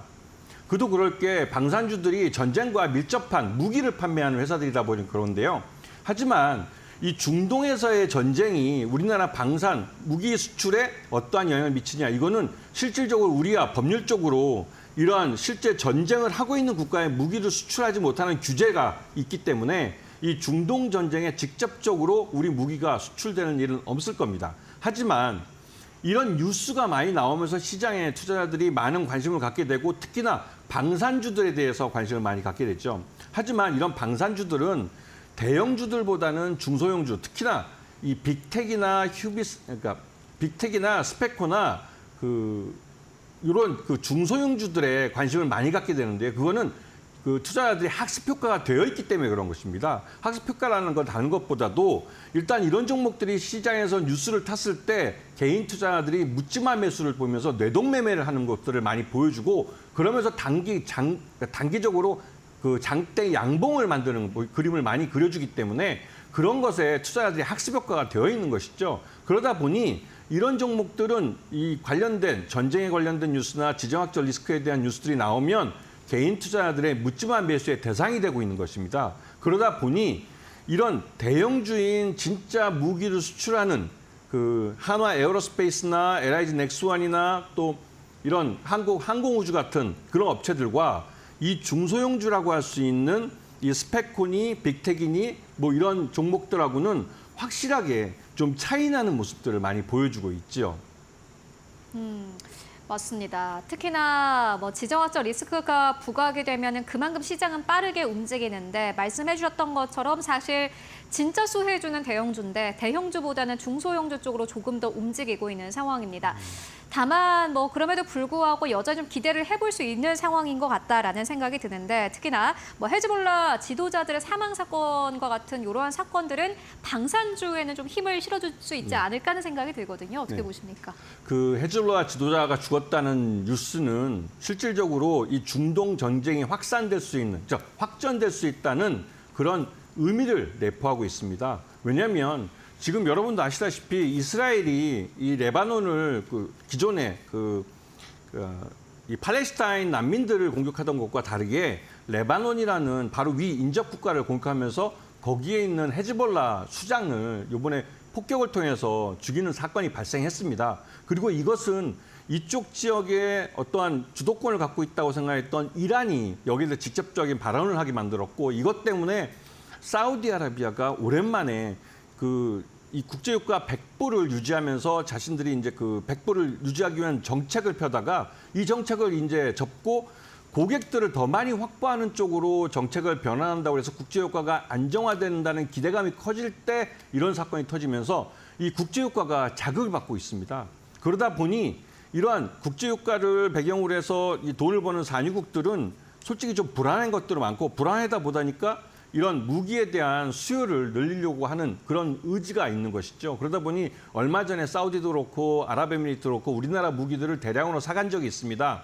하지만 그 이후로 이들 중동 아랍 국가들은 우리나라 무기보다는 중국산 무기를 더 관심을 갖기 시작했죠. 그게 작년에 시진핑 중국 국가주석이 이 아랍의 사우디를 국빈 방문하면서 이 중국과 이 아랍 산유국들이 그 끈끈한 관계를 맺기 시작했습니다. 그럴 때 미국은 이 셰일 오일을 통해서 이미 세계 최대의 산유국이기 때문에 이 아랍의 이 석유에 대한 의존도를 낮추고 있죠. 그러면서 미국은 아랍에서 그러니까 중동에서 발을 빼고 있는 때 이 중동산 석유를 가장 많이 수입해가는 중국은 이 아랍 국가들에게 자신들의 이 군사력을 배경으로 해서 안보 우산을 주겠다는 식으로 해서 이쪽에 진출하면서 우리나라 한국 무기들과 이 중국 무기는 강력한 경쟁 관계에 놓이게 됐습니다.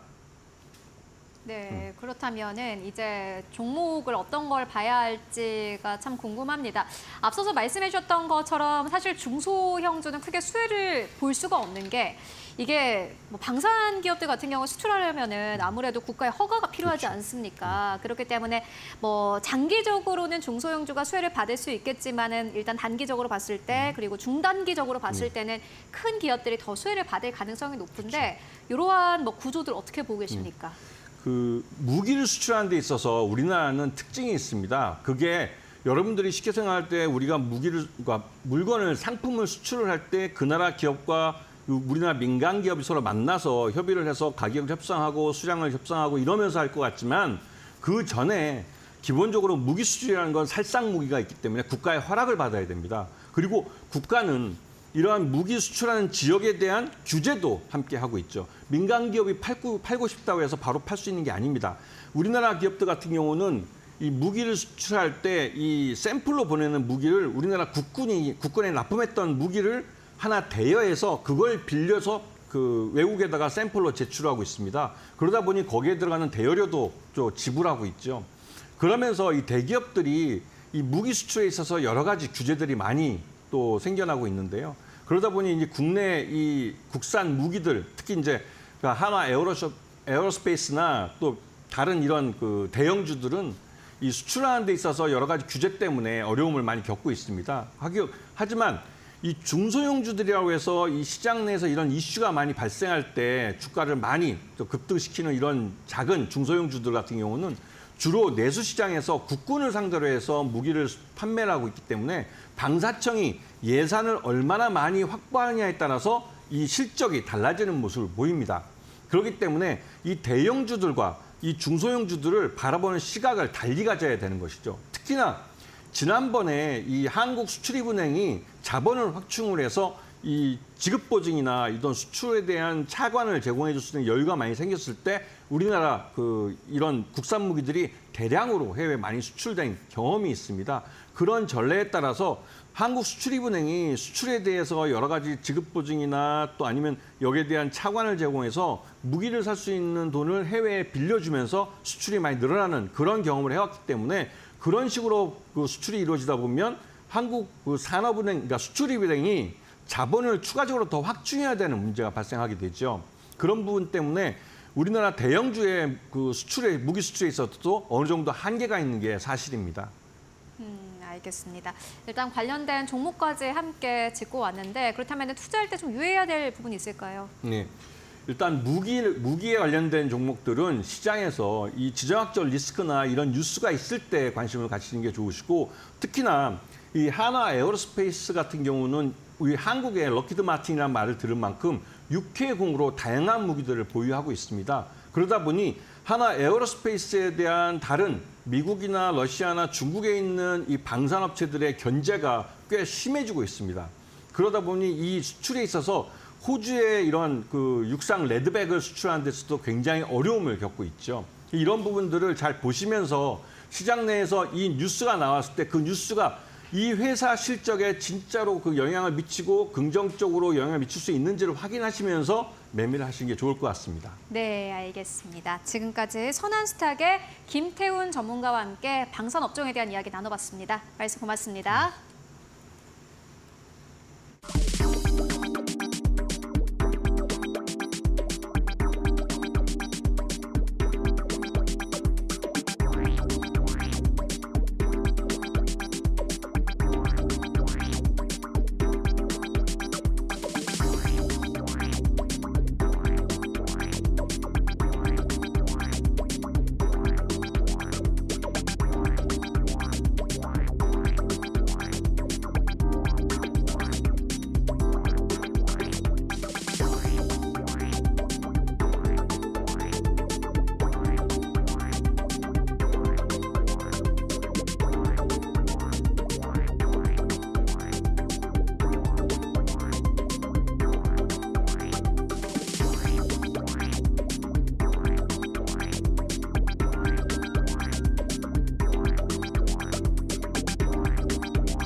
마켓 무버입니다. 우리나라 의류 기업들의 주주 환원 노력이 모처럼 주목을 받고 있습니다. 증권가에서는 섬유 의복 업종의 투자 키워드로 밸류업이나 해외 성장을 꼽고 있는데요.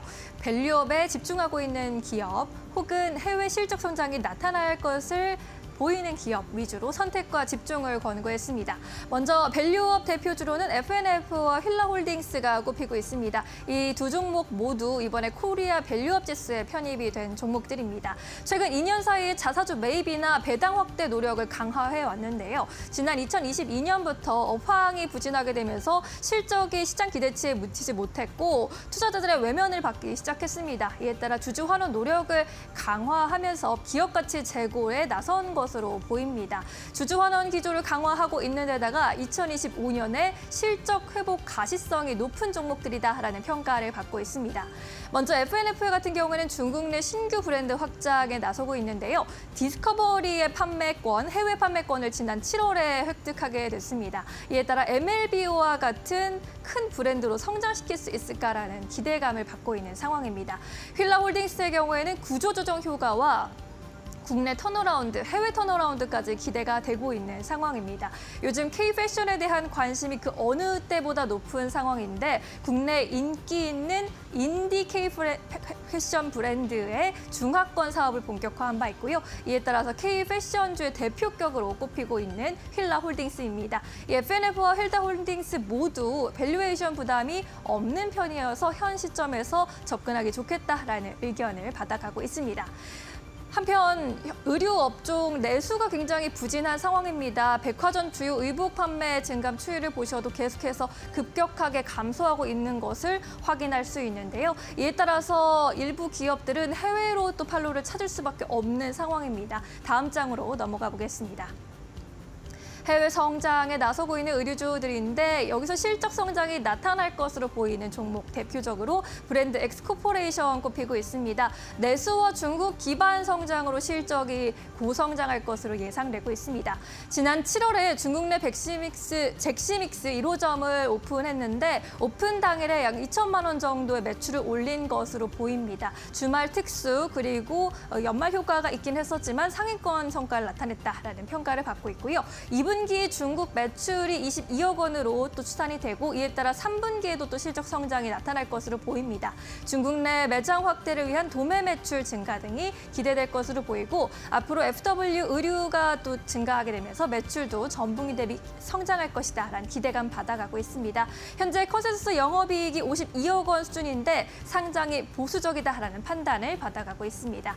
브랜드 엑스코퍼레이션과 FNF 살펴보았는데요. 밸류업과 해외 성장으로 판로를 마련하고 있는 의류주들 앞으로도 주가 반등할 수 있을지 눈여겨보셔도 좋겠습니다. 마켓무버 함께 하셨습니다.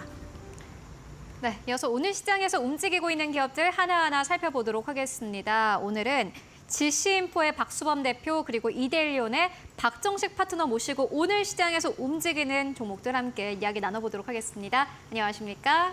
안녕하세요. 네, 오늘 박수범 대표님께서는 가장 첫 번째로 아모레퍼시픽을 가지고 오셨습니다. 중국향 쪽으로 좀 보고 계신 것 같은데 지금 이 시점에서는 미국향보다는 중국향을 좀 봐야 될까요? 네, 아무래도 이제 최근에 뭐 지난주에도 뭐 지준율을 인하를 했지 않습니까? 인하를 했는데 이번 연도 초에도 이 지준율을 좀 인하했었고 최근 3년 동안 보면 지준율을 거의 한 2% 정도 2% 정도죠. 2% 정도 좀 지준율을 인하했기 때문에 뭐 그런 부분들이 그동안은 어떻게 보면 지준율 인하하더라도 별 반응이 없었어요. 중국 증시가 별 반응이 없었는데 이번에 확실하게 변화를 주겠다라는 게 이번 항생 지수를 보나 상해 종합주가 지수를 보나 심천 지수를 보나 확실히 좀 올라가는 패턴이 지난주 같은 경우에도 두 자릿수 상승이 아주 단기간에 강력하게 나와줬고 뭐 오늘 같은 경우에도 오늘 뭐 정말 엄청난 상승을 보여주고 있습니다. 이런 흐름들을 보여주고 있다라는 거 그만큼 내수 시장을 중국이 신경을 쓰고 있다라는 부분이고 그 어느 때보다도 강력한 이제 경기 부양책이 앞으로도 지속적으로 좀 나오지 않겠냐라는 뭐 희망 사항이 좀 묻어져 있지 않나라고 판단됩니다. 뭐 그렇기 때문에 우리들 입장에서는 이런 부분들에 있어서는 좀 관련 종목들을 좀 바라보면서 대응하는 게 단기적으로는 좀 수익을 올리는데 좀 도움이 되지 않을까라고 판단해서 이제 아모레퍼시픽을 좀 가지고 나오게 되었고요. 자, 아모레퍼시픽 같은 경우에 지금 현재 어떻게 보면 뭐 LG생활건강이랑 뭐 쌍벽을 이루는 우리나라에서는 정말 프리미엄 화장품 회사 중에서는 정말 뭐라 해야 되나 뭐 네임밸류가 좀 강한 회사죠. 뭐 이런 회사가 최근에 2분기 실적이 안 좋았어요. 2분기 실적이 매출은 거의 뭐 비슷하게 대동소이하게 나왔는데 전분기 대비해서 했는데 문제는 뭐냐면 영업이익이 너무 안 나왔다는 거죠. 그 부분 때문에 기관과 외국인들이 매도세가 상당히 좀 강했습니다. 차트를 좀 보면서 말씀드리겠습니다. 자, 차트를 좀 보시게 되면 실적 때문에 이때 당시만 하더라도 외국인들이 매도세가 엄청나게 좀 강했어요. 외국인과 기관들이 이제 실적에 대한 부분에 있어서 이제 실망감에 매도세가 상당히 좀 강하게 나왔던 부분들이었는데 재밌는 건 이때부터 해서 다시 한 번 더 이제 외국인들이 매수가 좀 이루어집니다. 이루어지면서 다시 한 번 더 좀 주가를 좀 끌어올리게 되는데 자, 이 부분들에 있어서 어떻게 보면 그동안 아모레퍼시픽 하면 우리가 생각했던 게 중국 쪽이었죠. 뭐 대표적인 브랜드가 이제 설화수인데 이 설화수 같은 경우에는 뭐 국내도 마찬가지고 중국에서도 마찬가지지만 뭐 좀 약간 뭐 화장품인데 프랑스라든가 여러 이제 유럽 쪽 프리미엄 제품들과는 다르게 한약이라는 이제 좀 공통적인 좀 그런 소재가 좀 들어간다라는 거죠. 그런 부분들에 있어서 지금 현재 어떻게 보면 이제 나이가 좀 있으신 분들, 특히나 뭐 지금 뭐 젊게는 40대, 많게는 한 뭐 60, 70대 분들 같은 경우에도 이 설화수에 대한 브랜드에 대한 인지도는 아직까지 좀 강한 것으로 알고 있습니다. 그렇기 때문에 뭐 지금 뭐 젊은 층에는 별 인기가 없다 하더라도 아직까지 그래도 노년층이라든가 좀 중년층 쪽에는 그래도 설화수라는 브랜드가 아직까지 브랜드 파워를 아직까지 가지고 있다. 뭐 그런 부분들에 있어서 제가 봤을 때 아모레퍼시픽이 앞으로의 성장성에 대해서는 내수 시장이 살아난다면 그 부분에 대해서 우리가 좀 기대해 볼 만하고 그리고 최근 좀 올라왔던 부분들은 아무래도 이제 코스 RX라는 또 이제 자회사가 있죠. 그 회사를 통해서 올해 같은 경우에는 대략적으로 약 5천억이 안 되는 매출을 보여줄 것으로 좀 기대하고 있는데 그 회사를 통해서 뭐 북미 시장이라든가 유럽 시장 또한 지금 현재 판매가 잘 되고 있기 때문에 뭐 그런 부분들 또한 이제 기대감이 좀 높아진 게 아닌가. 그래서 보면 외국인들이 최근 들어서 보면 아모레퍼시픽에 대한 비중이 좀 많이 좀 늘어났어요. 늘어났기 때문에 그 부분들을 우리가 눈여겨볼 필요가 있고, 그리고 이 정도의 지금 현재 지수가 이렇게 국내 증시가 좋지 못한 가운데서도 그래도 아모레퍼시픽이 주가 상승 흐름을 좀 보여준다는 부분들, 이 부분들 좀 우리가 긍정적으로 바라보면서 대응할 필요가 있다고 말씀드립니다. 네, 중국향 쪽은 이제 경기 반등을 좀 기대를 해볼 수 있을 것 같습니다. 아모레퍼시픽 외국인들의 수급도 지속해서 들어오는 만큼 관심 가져보시면 좋을 것 같고요. 이어서 다음 기업 바로 만나보도록 하겠습니다. 한일단조입니다. 오늘 장중에는 2,060원대까지 올라가기도 했는데 현재 구간에서는 1.7%의 상승 탄력 받아가고 있습니다. 방산주를 가지고 오셨어요. 어떻게 보십니까? 네, 한일단조 최근에 3년 연속 실적도 좀 긍정적으로 나오고 있는 상황이고요. 거기다가 자동차와 방산용 단조 부품을 생산을 해내고 있는데 자동차 부품은 이제 엑셀 샤프트 그리고 스핀들류를 제조해서 국내 완성차 업체에 제공을 하고 있고 방위 산업 쪽에서는 이제 대표적인 제품이 신궁과 청궁의 이 탄두 구조체 그리고 많이 쓰이는 자주포나 이제 박격포 이런 데 많이 쓰이는 155mm 포탄 이런 것들을 지금 생산해내고 있는 상황입니다. 그래서 방위산업 관련주로 최근에 좀 이제 부각을 받고 있는 상황인데 이번에 또 한 번의 이제 이슈력이 나오는 것 같아요. 이스라엘이 친이란 무장 전파 3곳을 지금 연이어 공격을 하고 있는 상황인데요.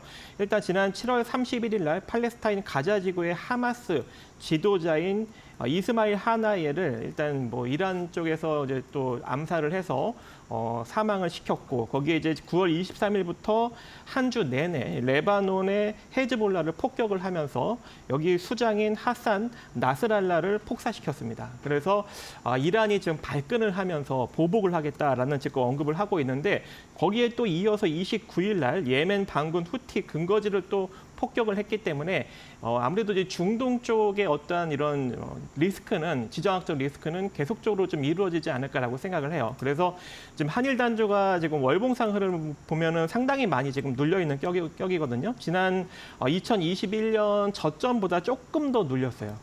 그런데 현재 이제 재무 구조는 나쁘지 않습니다. 지금 지난 2022년부터 100억대 이상 영업이익을 꾸준하게 내고 있는 상황이거든요. 이 한일단조 같은 경우에는 과거에는 소폭 흑자, 한 자리 수의 이제 영업이익을 소폭 흑자를 내든가 뭐 적자를 내든가 계속 이제 이런 구조로 갔었는데 최근 들어서는 안정적으로 이제 100억대 영업이익을 계속적으로 만들어내고 있는 그런 상황이기 때문에 지금 현재 이 자본 총계가 1,237억 정도 됩니다. 지배 자본 총계가. 그런데 주가 한 1,992원 기준으로 지금 시가총액이 628억 정도 정도 수준이기 때문에 상당히 저평가돼 있어요. 그래서 이번 이슈를 틈타서 여러분들이 저점 매수로 한번 나아가 보신다면 충분히 단기적인 수익을 만들어갈 수 있을 것 같고, 일단 뭐 지금 가격도 나쁘지 않습니다. 지금 가격부터 대략 한 1,950원 정도 자리까지 분할로 한번 접근해 보시고, 이 상태로 단기적인 상승력이 나타난다면 2,180원 정도 자리까지는 상승이 나올 수 있지 않을까 생각을 해봅니다. 네, 알겠습니다. 지속적인 상승 탄력을 좀 기대해 보도록 하겠습니다. 이어서 다음 겨 만나보도록 하겠습니다. 앞서서 신민영 앵커가 또 전해드렸던 기업이기도 한데 브랜드엑스 코퍼레이션을 박수범 대표님께서 가지고 오셨습니다. 보니까 오늘 현재 구간에서는 15% 가깝게 상승세 12,260원대에서 거래가 되고 있습니다. 오늘 외국인 기관 수급 들어오고 있고 중국향도 역시나 마찬가지로 이 기업 좀 뽑힐 수 있을 것 같은데 어떻게 보십니까? 네, 그렇죠. 이제 뭐 브랜드엑스 같은 경우는 잭스미스라는 이제 브랜드를 좀 가지고 있죠. 그에 따라 이제 우리가 어떻게 보면 이 잭스믹스라는 브랜드가 그동안 성장성을 보면 매년 이 브랜드를 통해서 매출을 좀 끌어올리는 흐름들이었습니다. 동사가 보면 이제 여러 계열사들이 좀 가지고 있는데 그 중에서 잭스미스라는 브랜드를 통해서 지금 현재 매출을 가장 많이 좀 보여주고 있고 거의 전체 매출의 92%를 좀 차지하고 있다라고 보시면 될 것 같아요. 그 다음으로는 이제 광고 대행 이제 사업을 좀 하고 있는데 아무튼 지금 현재 잭스미스가 그만큼 어떻게 보면 브랜드가 지금 안다르도 마찬가지고 전체적으로 저도 마찬가지로 이런 브랜드를 최근에 좀 너무 날씨가 덥다 보니까 작년도 올해도 마찬가지고 1년 365일 중에서 더운 날이 매년 지금 현재 일수가 늘어나는 것 같습니다. 이렇게 늘어나다 보니까 너무 이게 더위가 좀 심하다 보니까 저 같은 경우에도 이제 잭스미스가 과거에는 우리가 잭스믹스에서 만드는 안달에서 만드는 제품들을 보게 되면 소위 얘기해서 좀 약간 몸에 타이트하게 이제 달라붙다 보니까 그 부분에 대해서 좀 거부감을 가지고 있는 분들도 상당히 좀 많았는데 요즘에는 이제 옷 자체가 일상복이랑 똑같아요. 바지 같은 양복 바지랑 거의 비슷하게 나오는데 스판이 많이 들어가 있다 보니까 입는데 상당히 좀 편합니다. 그래서 이런 부분들이 일상복으로 우리가 좀 그러니까 과거에 비해서는 우리가 일상복으로 좀 착용할 수 있는 옷들이 상당히 좀 다양하게 이제 나오고 있다라는 거죠. 그런 부분들이 그렇게 해서 이제 많은 분들이 체험해보고 정말 편안하다. 저 같은 경우에도 그전에는 원래 저도 스포츠웨어 상당히 좀 좋아합니다. 스포츠웨어를 좀 평소에도 많이 좀 입는 편인데 그 이유는 아무래도 좀 활동하기도 좀 편하고 예를 들어서 땀이 난다든가 그렇게 되면 이제 흡수력도 좀 빠르고 그러다 보니까 좀 기능성 있는 좀 옷들을 좀 좋아하는 편인데 그런 부분들에 있어서 이제 스포츠웨어가 아니라 요즘에 저 같은 경우에도 안다라든가 잭스믹스라든가 여기서 나오는 제품들을 많이 이제 구매하게 되더라고요. 그 정도로 지금 현재 저 같은 사람도 이렇게 사용할 정도로 그 정도로 지금 현재 판매에 있어서는 지금 현재 매년 꾸준하게 판매량은 좀 증가하고 있고 그에 대한 EPS 또한 계속 증가하고 있다는 거. 판매량도 늘어나고 있지만 마진율도 계속해서 증가한 추세가 계속 유지가 되고 있다는 부분들입니다. 이 부분들이 아무래도 날씨가 지금 현재 이상기후 현상으로 인해서 더위가 조금 심해지다 보니까 이런 제품에 대한 관심도 좀 높아지고 있고 어떻게 보면 코로나 팬데믹 현상이 2020년에 있은 이후로 상당히 이런 제품에 대한 이제 수요가 많이 좀 증가했죠. 캐나다의 룰루레몬 같은 경우에도 엄청난 성장성을 단기간에 좀 보여줬지 않습니까? 그런 것처럼 지금 현재 브랜드 X 같은 경우에도 앞으로의 성장성에 대한 기대감은 상당히 좀 높다라고 좀 판단이 들어서 물론 이제 우리가 동사 같은 경우에 1년 동안 매출이라든가 전체적으로 봤을 때는 보통 2분기가 상당히 좀 피크를 찍습니다. 왜냐하면 2분기 때가 이제 보통 이제 좀 날씨가 좀 덥다 보니까 거기다 이제 수요가 많이 좀 발생하는 부분들인데 최근에는 이렇게 좀 날씨가 가을인데도 불구하고 물론 아침 기온은 좀 낮긴 하지만 낮 기온 같은 경우에는 그래도 지금 이제 25도 이상 좀 나오지 않습니까? 그렇기 때문에 그러다 보니까 낮에는 또 활동할 때는 좀 충분히 아직까지도 좀 입고 다녀도 된다라는 부분들이죠. 그리고 아무래도 이제 겨울에도 입을 수 있는 그리고 이제 날씨가 추위에도 좀 입을 수 있는 그런 이제 제품들도 앞으로도 계속해서 품목들이 좀 늘어나고 있으니까요. 아마 동사의 어떤 성장성에 대해서는 우리가 좀 무시할 수 없다. 그리고 시장 대비해서 상당히 좀 어떻게 보면 의료가 보면 FNF도 마찬가지고 지금 현재 뭐 힐라홀딩스도 마찬가지고 다들 보면 실적이 과거에 비해서는 조금 많이 떨어져 있고 주가 또한 지금 현재 좀 지지부진한 움직임을 보여주고 있는데 그나마 동사 같은 경우에는 뭐 지금 국내를 비롯해서 해외 쪽으로도 쭉쭉 이제 좀 뻗어나가는 영업망은 이제 파이프라인을 좀 늘려나가고 있는 상황이기 때문에 그에 대한 성장성이 아직까지는 멈춰진 상태는 아니라고 좀 보여집니다. 그렇기 때문에 국내 시장에서도 어느 정도 독보적인 뭐 에슬레저 쪽으로 해서는 1위 기업이기도 하지만 뭐 해외 쪽으로도 특히나 중국 쪽으로도 앞으로의 성장 가능성 한번 좀 기대해봐도 좋지 않나라는 관점에 있어서 뭐 브랜드X를 좀 가지고 나오게 되었습니다. 네, 알겠습니다. 브랜드X 코퍼레이션 만나보고 왔습니다. 트렌드는 계속 변하고 변하는데 지금까지는 FNF라든지 뭐 휠라코리아 같은 기업들이 상승 탄력을 받아왔습니다. 중국향으로 매출이 워낙 잘 잡혔기 때문인데 그래도 최근 들어서 트렌드는 이제 잭시믹스, 브랜드X 코퍼레이션입니다. 계속해서 주가를 기대해 볼 만하다라는 투자 의견 듣고 왔습니다. 참고해 보시면 좋을 것 같고요. 그렇다면 오늘 시장에서 또 주목받고 있는 이슈는 어떤 것들이 있을까요? 이어서 신민영 앵커가 전해드립니다. 마켓 무버입니다. 중국이 경기 부양책을 발표했습니다. 더 이상 경기 부진을 방관하지 않고 적극적으로 개입하겠다라는 의지로 풀이가 되고 있습니다. 이번 부양책이 중국 경기에 급 반전을 이뤄주기는 어렵겠지만 그래도 적어도 화학주 분위기 전환에는 충분한 트리거가 될 수 있겠다라는 판단이 들려오고 있습니다. 그동안 오랜 기간 동안 화학주는 중국의 경기 흐름과 함께 해왔습니다. 중국과 선진국 소비와 관련이 높기 때문입니다. 롯데케미칼의 주가와 중국의 주가지수 상관관계 살펴보셔도 강하게 연동된다라는 것을 눈으로 확인할 수 있는데요. 이에 따라서 KB증권은 이 중국 증시에 대한 투자 의견을 단기 3개월 비중 확대로 의견을 전환하기로 했습니다. 이렇게 중국에서 이번에 내놓은 중국 경기 부양책이 현금 지급을 바탕으로 하고 있습니다. 소비가 이에 따라 크게 늘어날 것으로 보이고 이 소비 증가가 10월부터 본격화될 것이다라는 의견도 들리는데요. 10월에서 12월에는 따라서 화학 제품의 마진 개선이 기대되면서 4분기에 석유화학 수요가 반등할 것이다라는 가능성 제기되고 있습니다. 이렇게 된다면 4분기부터 또 석유화학 업종의 실적 반등이 나타날 것이다라는 의견 들어오고 있는데요. 또 다른 증권사에서도 다양한 의견도 나오고 있는 상황입니다. 다음 장에서 확인해 보시죠. 네, 화학주에 대해서 IM증권 측은 23년 4분기를 기점으로 3년간의 길었던 다운사이클의 종료 기간에 진입했다라는 평가가 나왔습니다. 영업 적자 규모도 조금씩 축소가 되고 있습니다. 그 폭은 좀 작긴 하지만 하반기에도 이러한 적자가 축소되고 있는 추이가 지속될 것이다라는 전망 나오고 있습니다. 특히 에틸렌 증설 규모의 경우에 연평균에 항상 1,000만 톤이 넘게 치솟았던 규모인데 올해는 520만 톤, 그리고 내년에는 430만 톤으로 대폭 감소할 것으로 또 추정이 되고 있습니다. 이렇게 에틸렌 증설 규모가 급감하게 된다면 석유화학 업종에는 또 긍정적일 수밖에 없을 텐데요. 현재 밸류에이션도 역사적 저점에 있어서 뭘 사도 부담이 없는 상태다라는 의견이 나왔습니다. 실적 기대가 유효한 업체 위주로 비중 확대를 권고했는데요. 그 업체들로는 금호석유와 롯데정밀, 유니드 꼽았고요. 또 효성TNC도 밸류업 지수에 포함된 만큼 추천할 만하다라는 의견이 나왔습니다. 이번에 중국의 경기 부양책으로 중국 소비가 증가할 것으로 보이면서 또 온기가 퍼질 것으로 기대되는 석유화학주 살펴보셨습니다. 마켓무버 전해드렸습니다.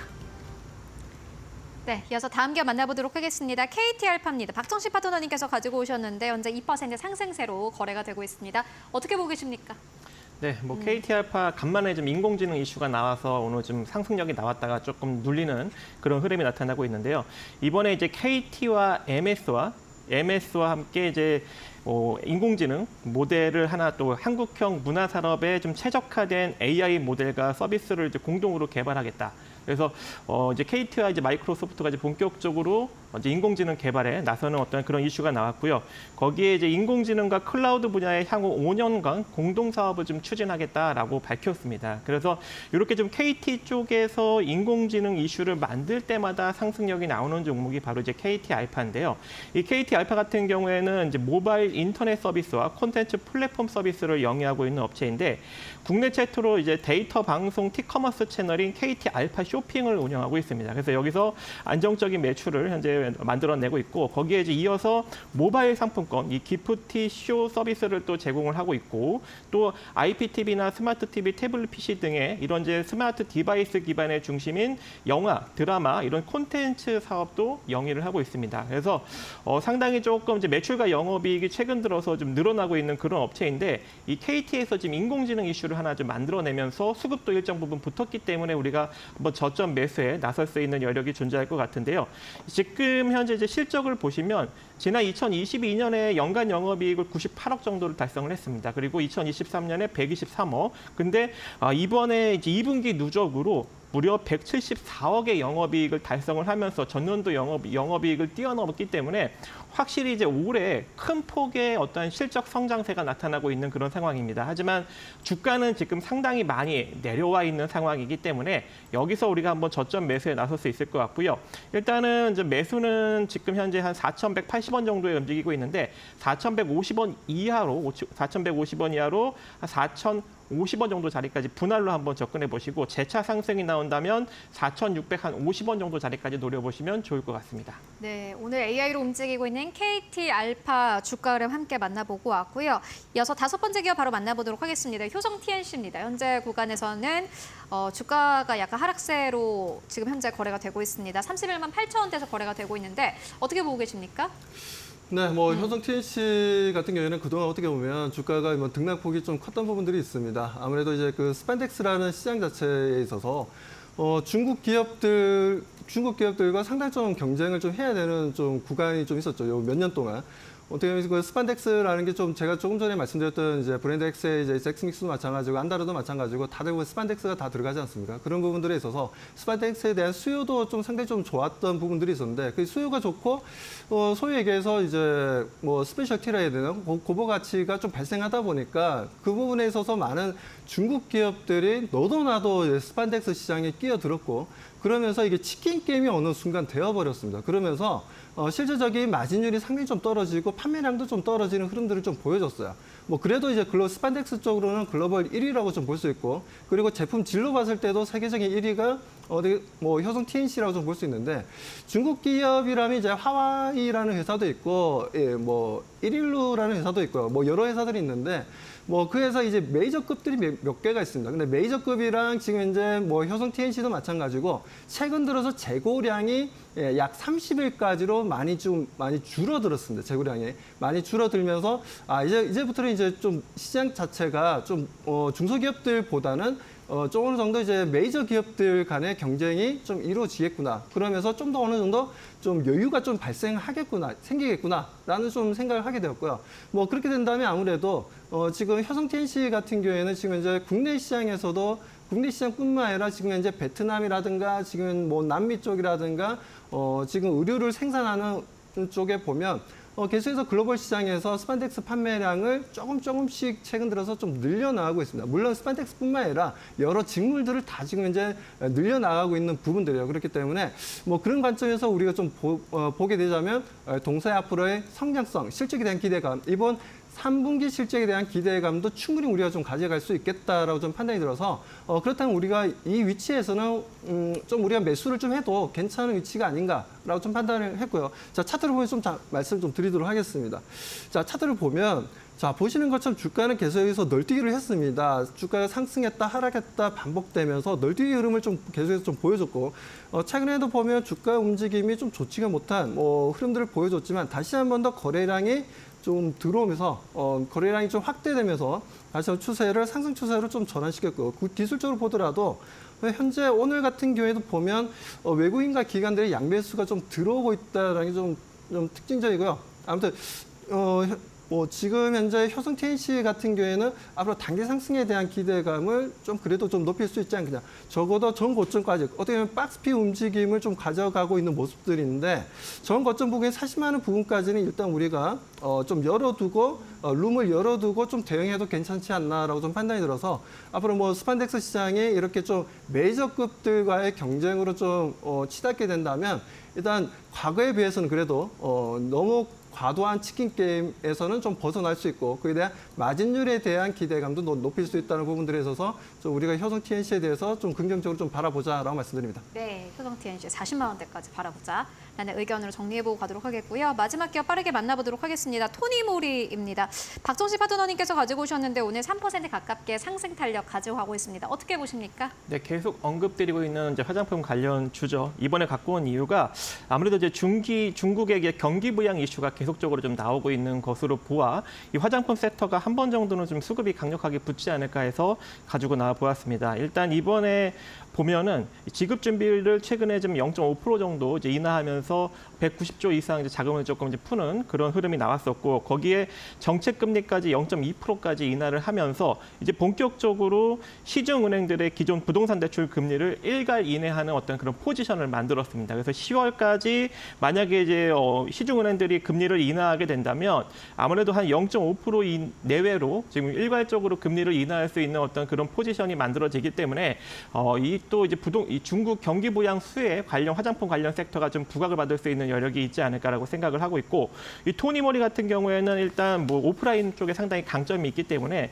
작년부터 영업이익이 흑자로 돌아서고 올해는 또 큰 폭으로 영업이익이 한 2배 정도 전년 대비 2배 정도 지금 늘어날 수 있는 그 가능성을 내비쳐지고 있는 그런 상황입니다. 그래서 지금 가격적으로 보면은 원래 이제 오늘 만약에 이제 이 종목이 좀 눌릴 거였다면 오늘 조금 하락이 나오면서 눌릴 수 있는 포지션이었는데 오늘 눌리지 않고 잘 버티면서 한 2.9% 정도 지금 상승 마감으로 나오는 것으로 보아 조만간 한 11,100원 정도 자리까지는 빠르게 올라갈 수 있는 여력이 존재할 것 같고요. 조금 이제 시세가 세게 나오면 12,300원 정도 자리까지 보시면 좋을 것 같습니다. 네, 알겠습니다. 화장품 계속해서 잘 간다라는 의견으로 정리해보고 가도록 하겠습니다. 지금까지 박수범 대표 그리고 박정식 파트너와 함께 이야기 나눠봤습니다. 말씀 고맙습니다.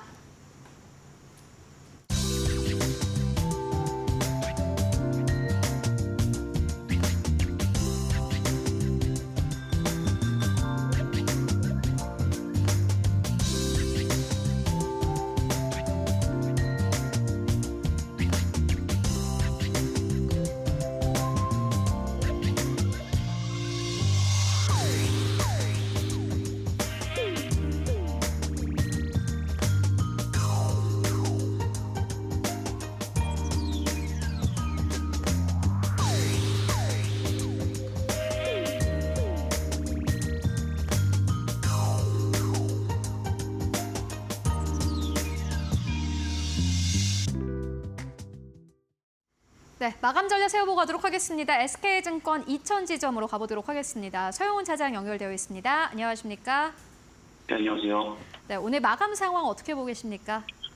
네, 오늘 우리나라 증시는 좀 조정으로 좀 마감이 됐습니다. 일본의 영향이라고도 볼 수 있겠고, 오늘 삼성전자랑 SK하이닉스를 중심으로 해서 반도체 종목들이 좀 조정을 보이면서 하락 마감하는 모습들이 나타나셨습니다.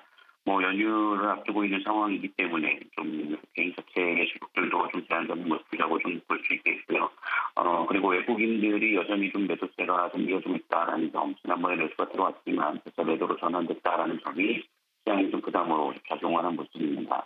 오늘 시장의 특징이라고 본다라면 일본 증시는 정수적 불안으로 4% 넘는 하락을 보인 반면 종합권 증시는 상해 종합 증시가 8% 넘게 상승을 했고 인천에서 11% 상승했듯이 중국 부양책에 대한 기대감은 또 반영이 되는 모습들입니다. 그렇기 때문에 지금 구간에서는 일단 중국의 좀 모멘텀을 좀 반영을 잘 하지 못하고 있는 상황만큼 당장 지수의 강한 흐름들을 좀 기대하기는 쉽지 않을 것으로 예상이 좀 되고 있고요. 오히려 지금 상황에서는 지수보다는 좀 업종별로 중국과 관련해서 움직이는 종목군들을 중심으로 살펴보는 것이 유리한 투자가 되지 않을까라고 예상을 하고 있는 상황입니다. 네, 그렇다면은 이러한 시장 상황 속에서 보시는 기업 있으실까요? 네, 제가 관심 있게 보고 있는 종목은 지난번에도 말씀드렸던 한올바이오파마 좀 관심 있게 보고 있고요. 최근 자가면역 질환, 그레이병에 대한 자가면역 질환에 대해서 연내 향상에 대한 기대감이 좀 반영이 되고 있는 상황입니다. 특히나 오늘같이 좀 시장 조정 상황 속에서 제약바이오주들이 나름 좀 변조한 흐름들을 좀 보였다는 점을 감안해 본다면 시장이 좀 조정 국면일 때 오히려 좀 상승세가 좀 이어질 수 있는 만큼 바이오 섹터에 대해서 좀 관심을 가져보실 필요가 있다는 점에서 한올바이오파마도 관심 있게 살펴보실 수 있지 않을까라고 예상을 하고 있습니다. 네, 한올바이오파마에 대한 투자 의견 듣고 왔습니다. 말씀 고맙습니다. 네, 감사합니다. 네, 국내 증시 동시호가 구간에 들어와 있는데요. 마감의 기술 이분과 함께하겠습니다. 이데일리온 곽유정 파트너입니다. 어서 오세요. 네, 안녕하세요. 오늘 월요일 시장 조금 아쉽게 동반 약세로 마감할 것으로 보이는데요. 오늘 시장 어떻게 분석하셨습니까? 오늘 시장은 이번 주 대체적으로 또 연휴가 껴있잖아요. 네. 지난주 말씀드린 대로 정말 증시 자체가 변동성이 좀 크고 혼조세로 가는 장세가 이어지는 것 같습니다. 오늘 코스피, 코스닥 시장 분봉상 움직임을 보면요. 오전 11시까지 약세 움직임이 나타났다가 1시까지는 그래도 한 2-3시간 정도는 반등세가 좀 두드러지게 나타났었거든요. 네. 그런데 오후장 들어서 급격하게 지수 약세로 다시 돌아서게 되면서 2%대 가까운 이제 하락세가 지금 나오고 있는 중이라고 볼 수가 있을 것 같은데요.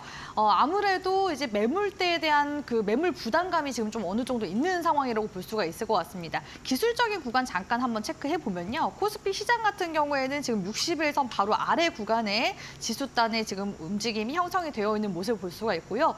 코스피뿐만 아니라 코스닥 역시도 마찬가지로 비슷한 움직임이 지금 나타나고 있습니다. 그렇기 때문에 이번 주는 사실 전반적으로 봤을 때는 증시가 좀 쉬어가는 숨고르기 하는 그런 움직임이 나와줄 가능성이 높고요. 보통 통상적으로 이제 월말 장세로 갈수록 증시 변동성이 좀 강화되는 그런 측면들이 있기 때문에 월말 월초 장세로 넘어가는 과도기 구간에서의 이제 움직임이 혼재돼서 나타날 것으로 보여지고요. 그럼에도 불구하고 우리 국내 증시 같은 경우에는 경기 모멘텀 같은 경우에는 개선세가 지금 잘 나타나주고 있어서 침체 가능성은 지금 점점 낮아지고 있다라는 점은 긍정적으로 볼 수 있을 것 같습니다.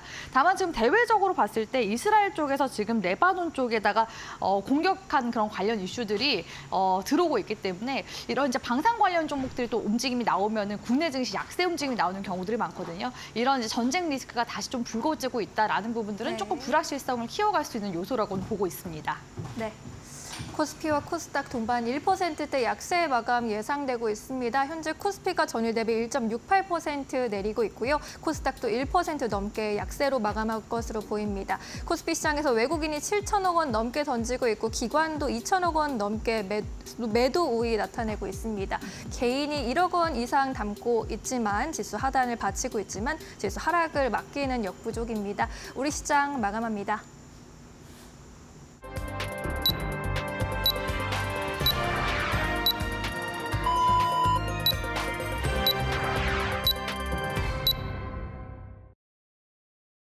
네, 9월 30일 월요일장 모두 다 마무리가 됐습니다. 오늘은 한 주를 시작하는 월요일장인데 내일 휴장을 바로 앞두고 있는 상황입니다. 오늘 양시장 모두 다 하락하면서 거래 마감했습니다. 코스피, 코스닥 양시장 모두 다 1% 이상의 이 급락 흐름이 나왔는데요. 현재 시장이 좀 방향성을 잃은 듯한 분위기에 나오고 있는 상황입니다. 반도체도 약하고 지금까지 주도주였던 업종 자체가 계속해서 약세 흐름을 보이고 있는 상황입니다. 여기에 더불어서 국제 유가까지 하락하면서 경기 침체에 대한 우려도 함께 나오고 있는 상황인데 그렇다면 오늘 시장 전반적으로 봤을 때 큰 그림으로 봤을 때는 어느 쪽이 움직였을까요? 먼저 마켓 스핀을 통해서 알아보고 가도록 하겠습니다. 네, 오늘 단기 테마적으로 봤을 때는 중국향 쪽이 확실히 강했습니다. 4% 넘게 상승세, AI 의료 쪽이 1.5% 넘게 상승 탄력이 나왔고요. 해운 물류 쪽도 오늘 강했습니다. 조선 쪽 확실히 강했는데 2% 상승세, 엠폭스 관련 업종 1.3%. 다만 실적 테마로 가보면은 방산업종이 1위임에도 불구하고 상승 탄력 자체가 1%가 안 됩니다. 0.6%의 상승세, 에너지 쪽은 0.3%의 상승세, 조선업종은 강보합권. 이렇게 거래를 마감을 했고요. 전체 업종으로 함께 가보실까요? 전체 업종으로 봤을 때는 조선업종이 0.2% 상승 흐름으로 거래를 마감을 했는데 전체 업종 가운데서도 1위였음에도 불구하고 강보합 수준에서 거래를 마감을 했습니다. 2위부터는 오히려 마이너스로 전환된 모습 확인할 수 있습니다. 그만큼 오늘 시장이 좀 약했다라고 보실 수 있을 것 같은데요. 그렇다면 오늘 전체적인 지수는 어느 정도에서 마감했을까요? 함께 만나보시죠. 네, 오늘 양시장 하락하면서 거래 마감했습니다. 코스피가 시간이 가면서 주가가 더 빠졌습니다. 보시다시피 이 종가 자체가 저가입니다. 오늘 2% 넘게 하락세 나왔고 2,593선 결국에는 2,600선을 이탈하면서 거래를 마감을 했습니다. 지난주 2,600선은 그래도 좀 지지가 되는 모습이었고 오늘 장중에는 계속해서 2,600선을 지켜내는 모습을 보여줬습니다만은 보시다시피 시작이 2,654선이었는데 시간이 갈수록 계속해서 빠졌습니다. 전거래일 대비해서는 55포인트 이상 빠졌고 전체 시장을 생각을 해본다면 하루 만에 이 포인트 차가 70포인트 가깝게 납니다. 그만큼 시장의 변동성이 컸고 시장 마지막으로 갈수록 투자 심리가 더 많이 꺾였다라는 것을 지수를 통해서도 확인하실 수 있습니다. 코스닥도 마찬가지인데 1.3% 넘게 빠졌습니다. 다만 코스피 코스닥 좀 비교를 해보자면은 코스피가 더 시간이 갈수록 크게 빠졌다라는 것을 확인하실 수 있습니다. 그렇다면 시가총액 1위권부터 5위권까지는 어땠을까요? 함께 만나보시죠.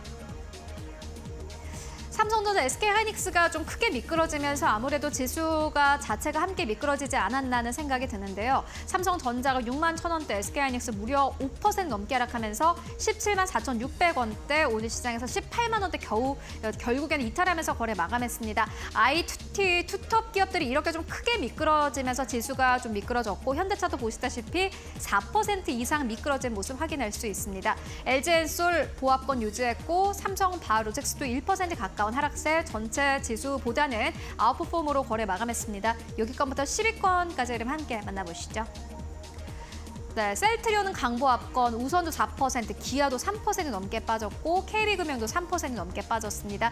금융주도 전반적으로 미끄러진 가운데 포스코홀딩스가 그나마 약보합권 유지했습니다. 2차 전지 관련 기업들은 오늘 시장에서도 그래도 시세를 지켜냈고요. 11위권부터 15위권으로 가보도록 하겠습니다. 오늘 1위권부터 10위권까지는 전반적으로 약세였지만은 11위권부터 15위권도 역시나 마찬가지로 약세였습니다.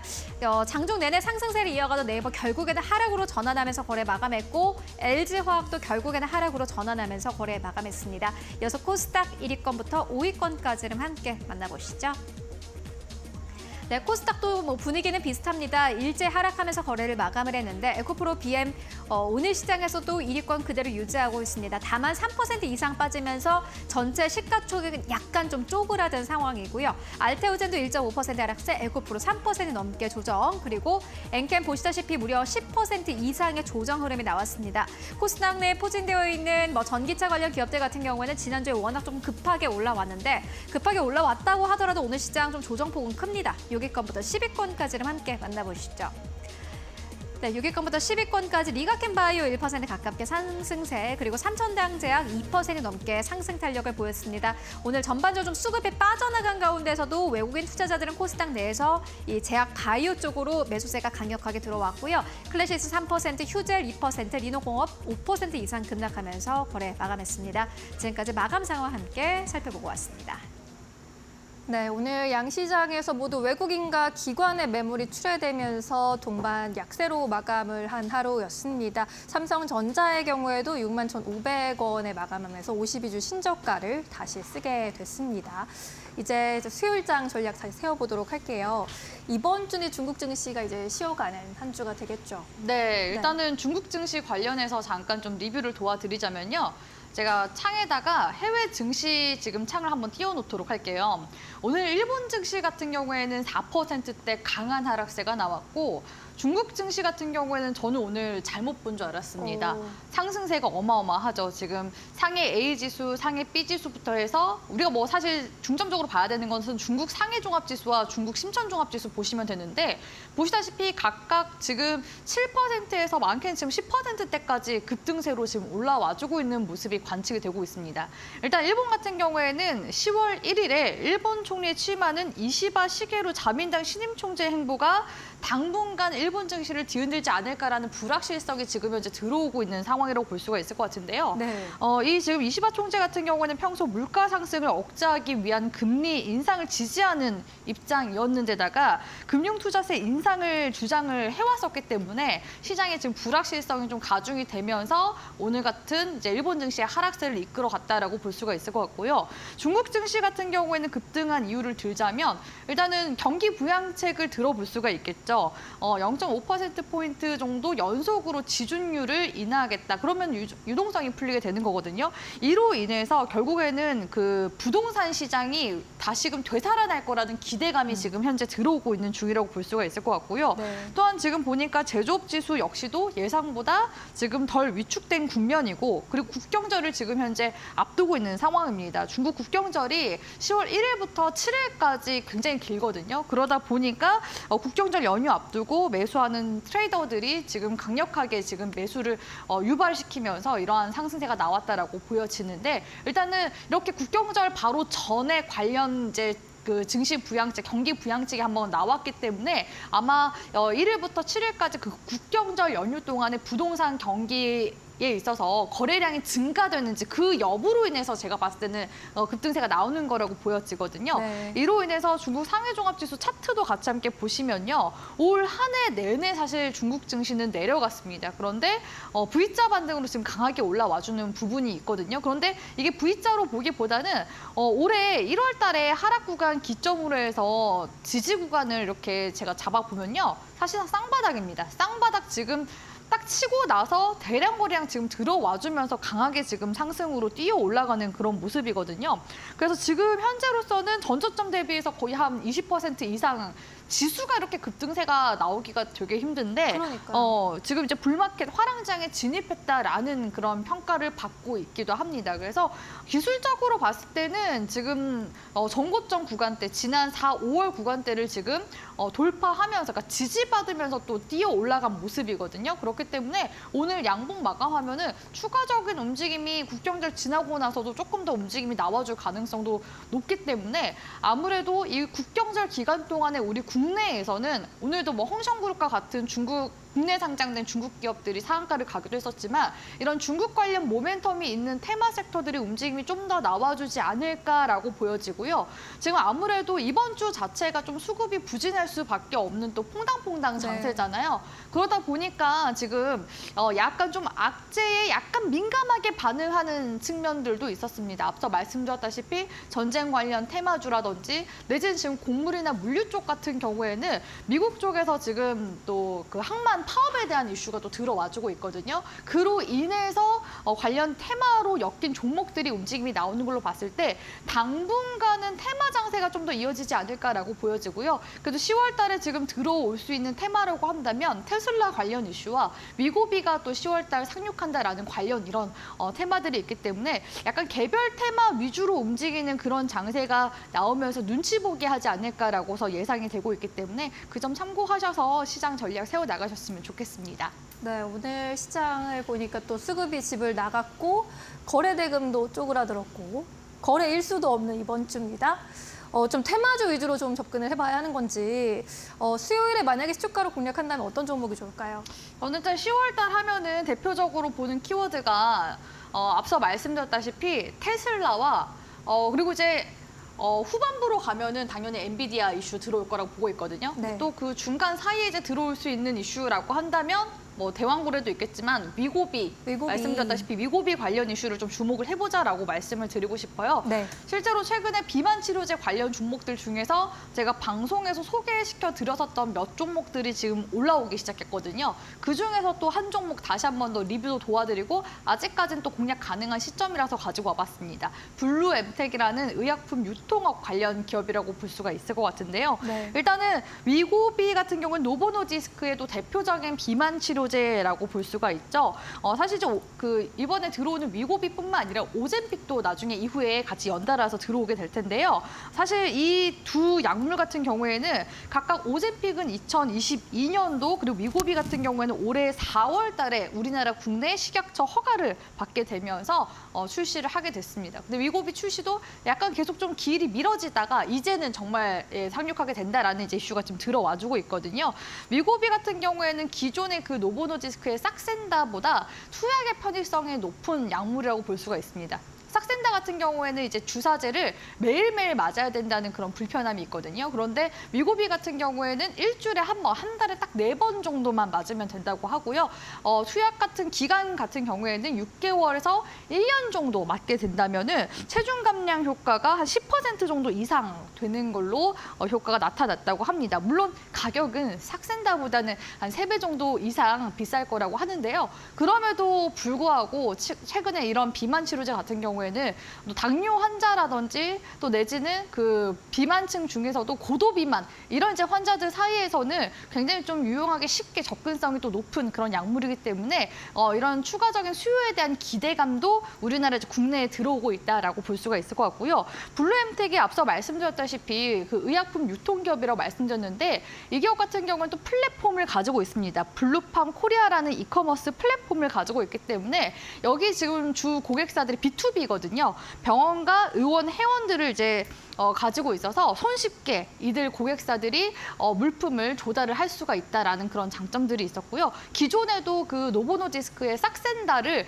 유통을 해왔었기 때문에 이번에 이제 위고비의 물품을 담당한 게 된다라고 한다면은 아마 그 60%, 70% 정도까지 그 유통을 담당하지 않을까라는 관련 기대감이 들어오고 있거든요. 네. 그렇기 때문에 사실 좀 더 그 위고비 관련 이슈와 밀접한 그런 관계를 가지고 있는 그런 기업이라고 볼 수가 있을 것 같고요.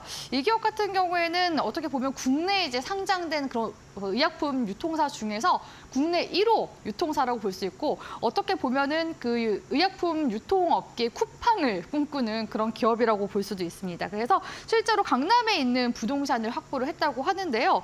서울 시내 의원의 34%가 강남 3구에 모여 있다고 합니다. 그래서 이렇게 부동산을 확보를 하게 된다면 당일 배송 근거리 서비스가 가능하기 때문에 이에 대한 또 추가적인 매출에 대한 수혜까지도 기대를 해볼 수 있는 그런 기업이라고 볼 수가 있을 것 같고요. 네. 물론 이제 위고비 이슈가 단기적으로 들어올 때 우리 시청자분들이 트레이딩용으로 보셔야 되는 종목이기 때문에 중장기적으로 가져가기보다는 10월 달에 이렇게 이슈가 들어오는 것을 보면서 일단 관심 종목으로 보셨으면 좋겠습니다. 네. 가격 전략을 좀 말씀을 드리자면요. 오늘 같은 경우에는 10%대까지도 블루엠텍이 급등세가 나오긴 했었거든요. 지금 이제 21선 구간대 기준으로 해서 지지받아주면서 오늘 급등세가 한번 나왔었는데 앞선 구간대에서 지금 차익이 한번 나와주는 상황이긴 합니다. 그럼에도 불구하고 21선 구간대만 지지받아주면 되거든요. 그래서 단기 손절가는 22,500원 구간대로 잡아드릴 거고요. 목표 구간 같은 경우는 이전에 저지선 구간대 기준으로 봤을 때 29,500원 구간대까지는 단기 추가 상승세가 한 번 더 나와줄 가능성이 높기 때문에 3만 원 살짝 못 미치는 구간대까지 단기 목표가 잡아보시면서 가격 전략 세워나가시길 바라겠습니다. 네, 다가오는 10월 드디어 한국에 상륙하는 기적의 비만 치료제라고 하는 위고비 관련주 블루엠텍 함께 살펴봤습니다. 눈여겨보셔도 좋겠네요. 오늘 말씀 여기까지 드릴게요. 고맙습니다.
계속해서 이데일리 TV 뉴스 전해드립니다.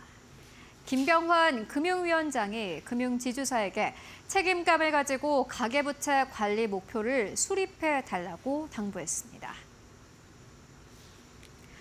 김 위원장은 오늘 주요 금융지주 회사 회장들과 만나 금융지주회사의 자회사에서 가계부채 총량의 60%가 취급되고 있음을 감안할 때 금융지주의 역할이 매우 중요하다며 이같이 말했습니다. 그러면서 가계부채 증가 추이에 따라 준비되어 있는 수단을 적기에 과감하게 시행할 것이라고 강조했습니다. 아울러 내부 통제의 중요성을 언급하는 한편 상생금융도 촉구했습니다. 불법 경영권 승계 의혹을 받는 이재용 삼성전자 회장의 2심 첫 공판이 오늘 열렸습니다. 이 회장은 2015년 경영권 승계를 목적으로 미래전략실 주도하에 삼성물산과 제일모직 합병을 계획 추진하고 이 과정에서 회계 부정 등을 저지른 혐의로 2020년 재판에 넘겨졌습니다. 재판부는 지난 5월과 7월 두 차례 공판 준비 기일을 열었는데 당시 이 회장은 출석하지 않았습니다. 공판 준비 기일과 달리 공판 기일은 피고인 출석 의무가 있어서 오늘 이 회장은 법원에 출석했습니다. 앞서 1심 재판부는 회계 처리 기준을 위반했다고 보기 어렵다며 지난 2월 이 회장에게 무죄를 선고한 바 있습니다. 국내뿐 아니라 전 세계 아이들 사이에서 선풍적인 인기를 끌고 있는 애니메이션 캐치 티니핑이 세계로 뻗어나가고 있습니다. 제작사 삼즈 엔터테인먼트는 캐릭터 인지도가 높아지고 있는 만큼 해외 시장을 개척해 콘텐츠 경쟁력을 끌어올리겠다는 보관입니다. 이지은 기자입니다. 일명 파산핑으로 불리는 티니핑. 시즌이 거듭될수록 새로운 캐릭터들이 등장하고 그만큼 구매욕을 불러오는 굿즈 종류가 많아져 붙여진 별명입니다. SMNG 엔터테인먼트는 티니핑 시리즈 흥행을 발판 삼아 해외 시장 공략에도 속도를 내고 있습니다. 중국과 일본에 이어 러시아에도 진출한 상황. 애니메이션 콘텐츠 공급업체 CLS 미디어와 손을 잡았습니다. 현재 러시아에서는 캐치 티니핑 시즌1이 지난해 6월부터 방영 중입니다. 지리적으로 가까운 러시아에는 아시아권 문화가 남아있어 한국 애니메이션 안착 가능성이 높을 것이란 판단입니다. 지사를 통해서 가는 구조는 아니고 거기 이제 현지 파트너들을 데리고 이제 하는 경우고 러시아는 아직 그래도 아시아권 문화가 있어요. 아시아에서는 통하기 때문에 SMNG 엔터테인먼트는 자사 주요 IP인 메탈 카드복과 미니특공대 등 러시아 진출도 적극 검토 중입니다. 이 K컬처에 대한 이제 이미지라든가 그다음에 평판 이런 것들이 상당히 좋은 그런 기본적인 이미지가 형성이 돼 있기 때문에 이제 그거 토대로 해서 티니핑 자체도 퀄리티가 뭐 괜찮잖아요. 그래서 이제 요거를 좀 받아들이는 추세로 그렇기 때문에 이제 이 동남아시아나 이런 데서 요거에 대한 인기가 이렇게 올라오고 있다. 항상 이제 이 인지도가 중요하고 그다음에는 이제 친숙도, 선호도 이렇게 넘어가거든요. 캐치 티니핑의 첫 극장판 사랑의 하츄핑은 중국 개봉 약 열흘 만에 관객수 20만 명을 넘어섰습니다. 중국인들이 주머니를 푸는 중국 최대 명절, 국경절 수에도 기대하고 있습니다. 올해 SMNG 엔터테인먼트의 중국 시장 매출은 전년 대비 2배 이상 늘어난 200억 원이 전망됩니다. 이데일리 TV 이지은입니다. 지금까지 이데일리 TV 뉴스 전해드렸습니다.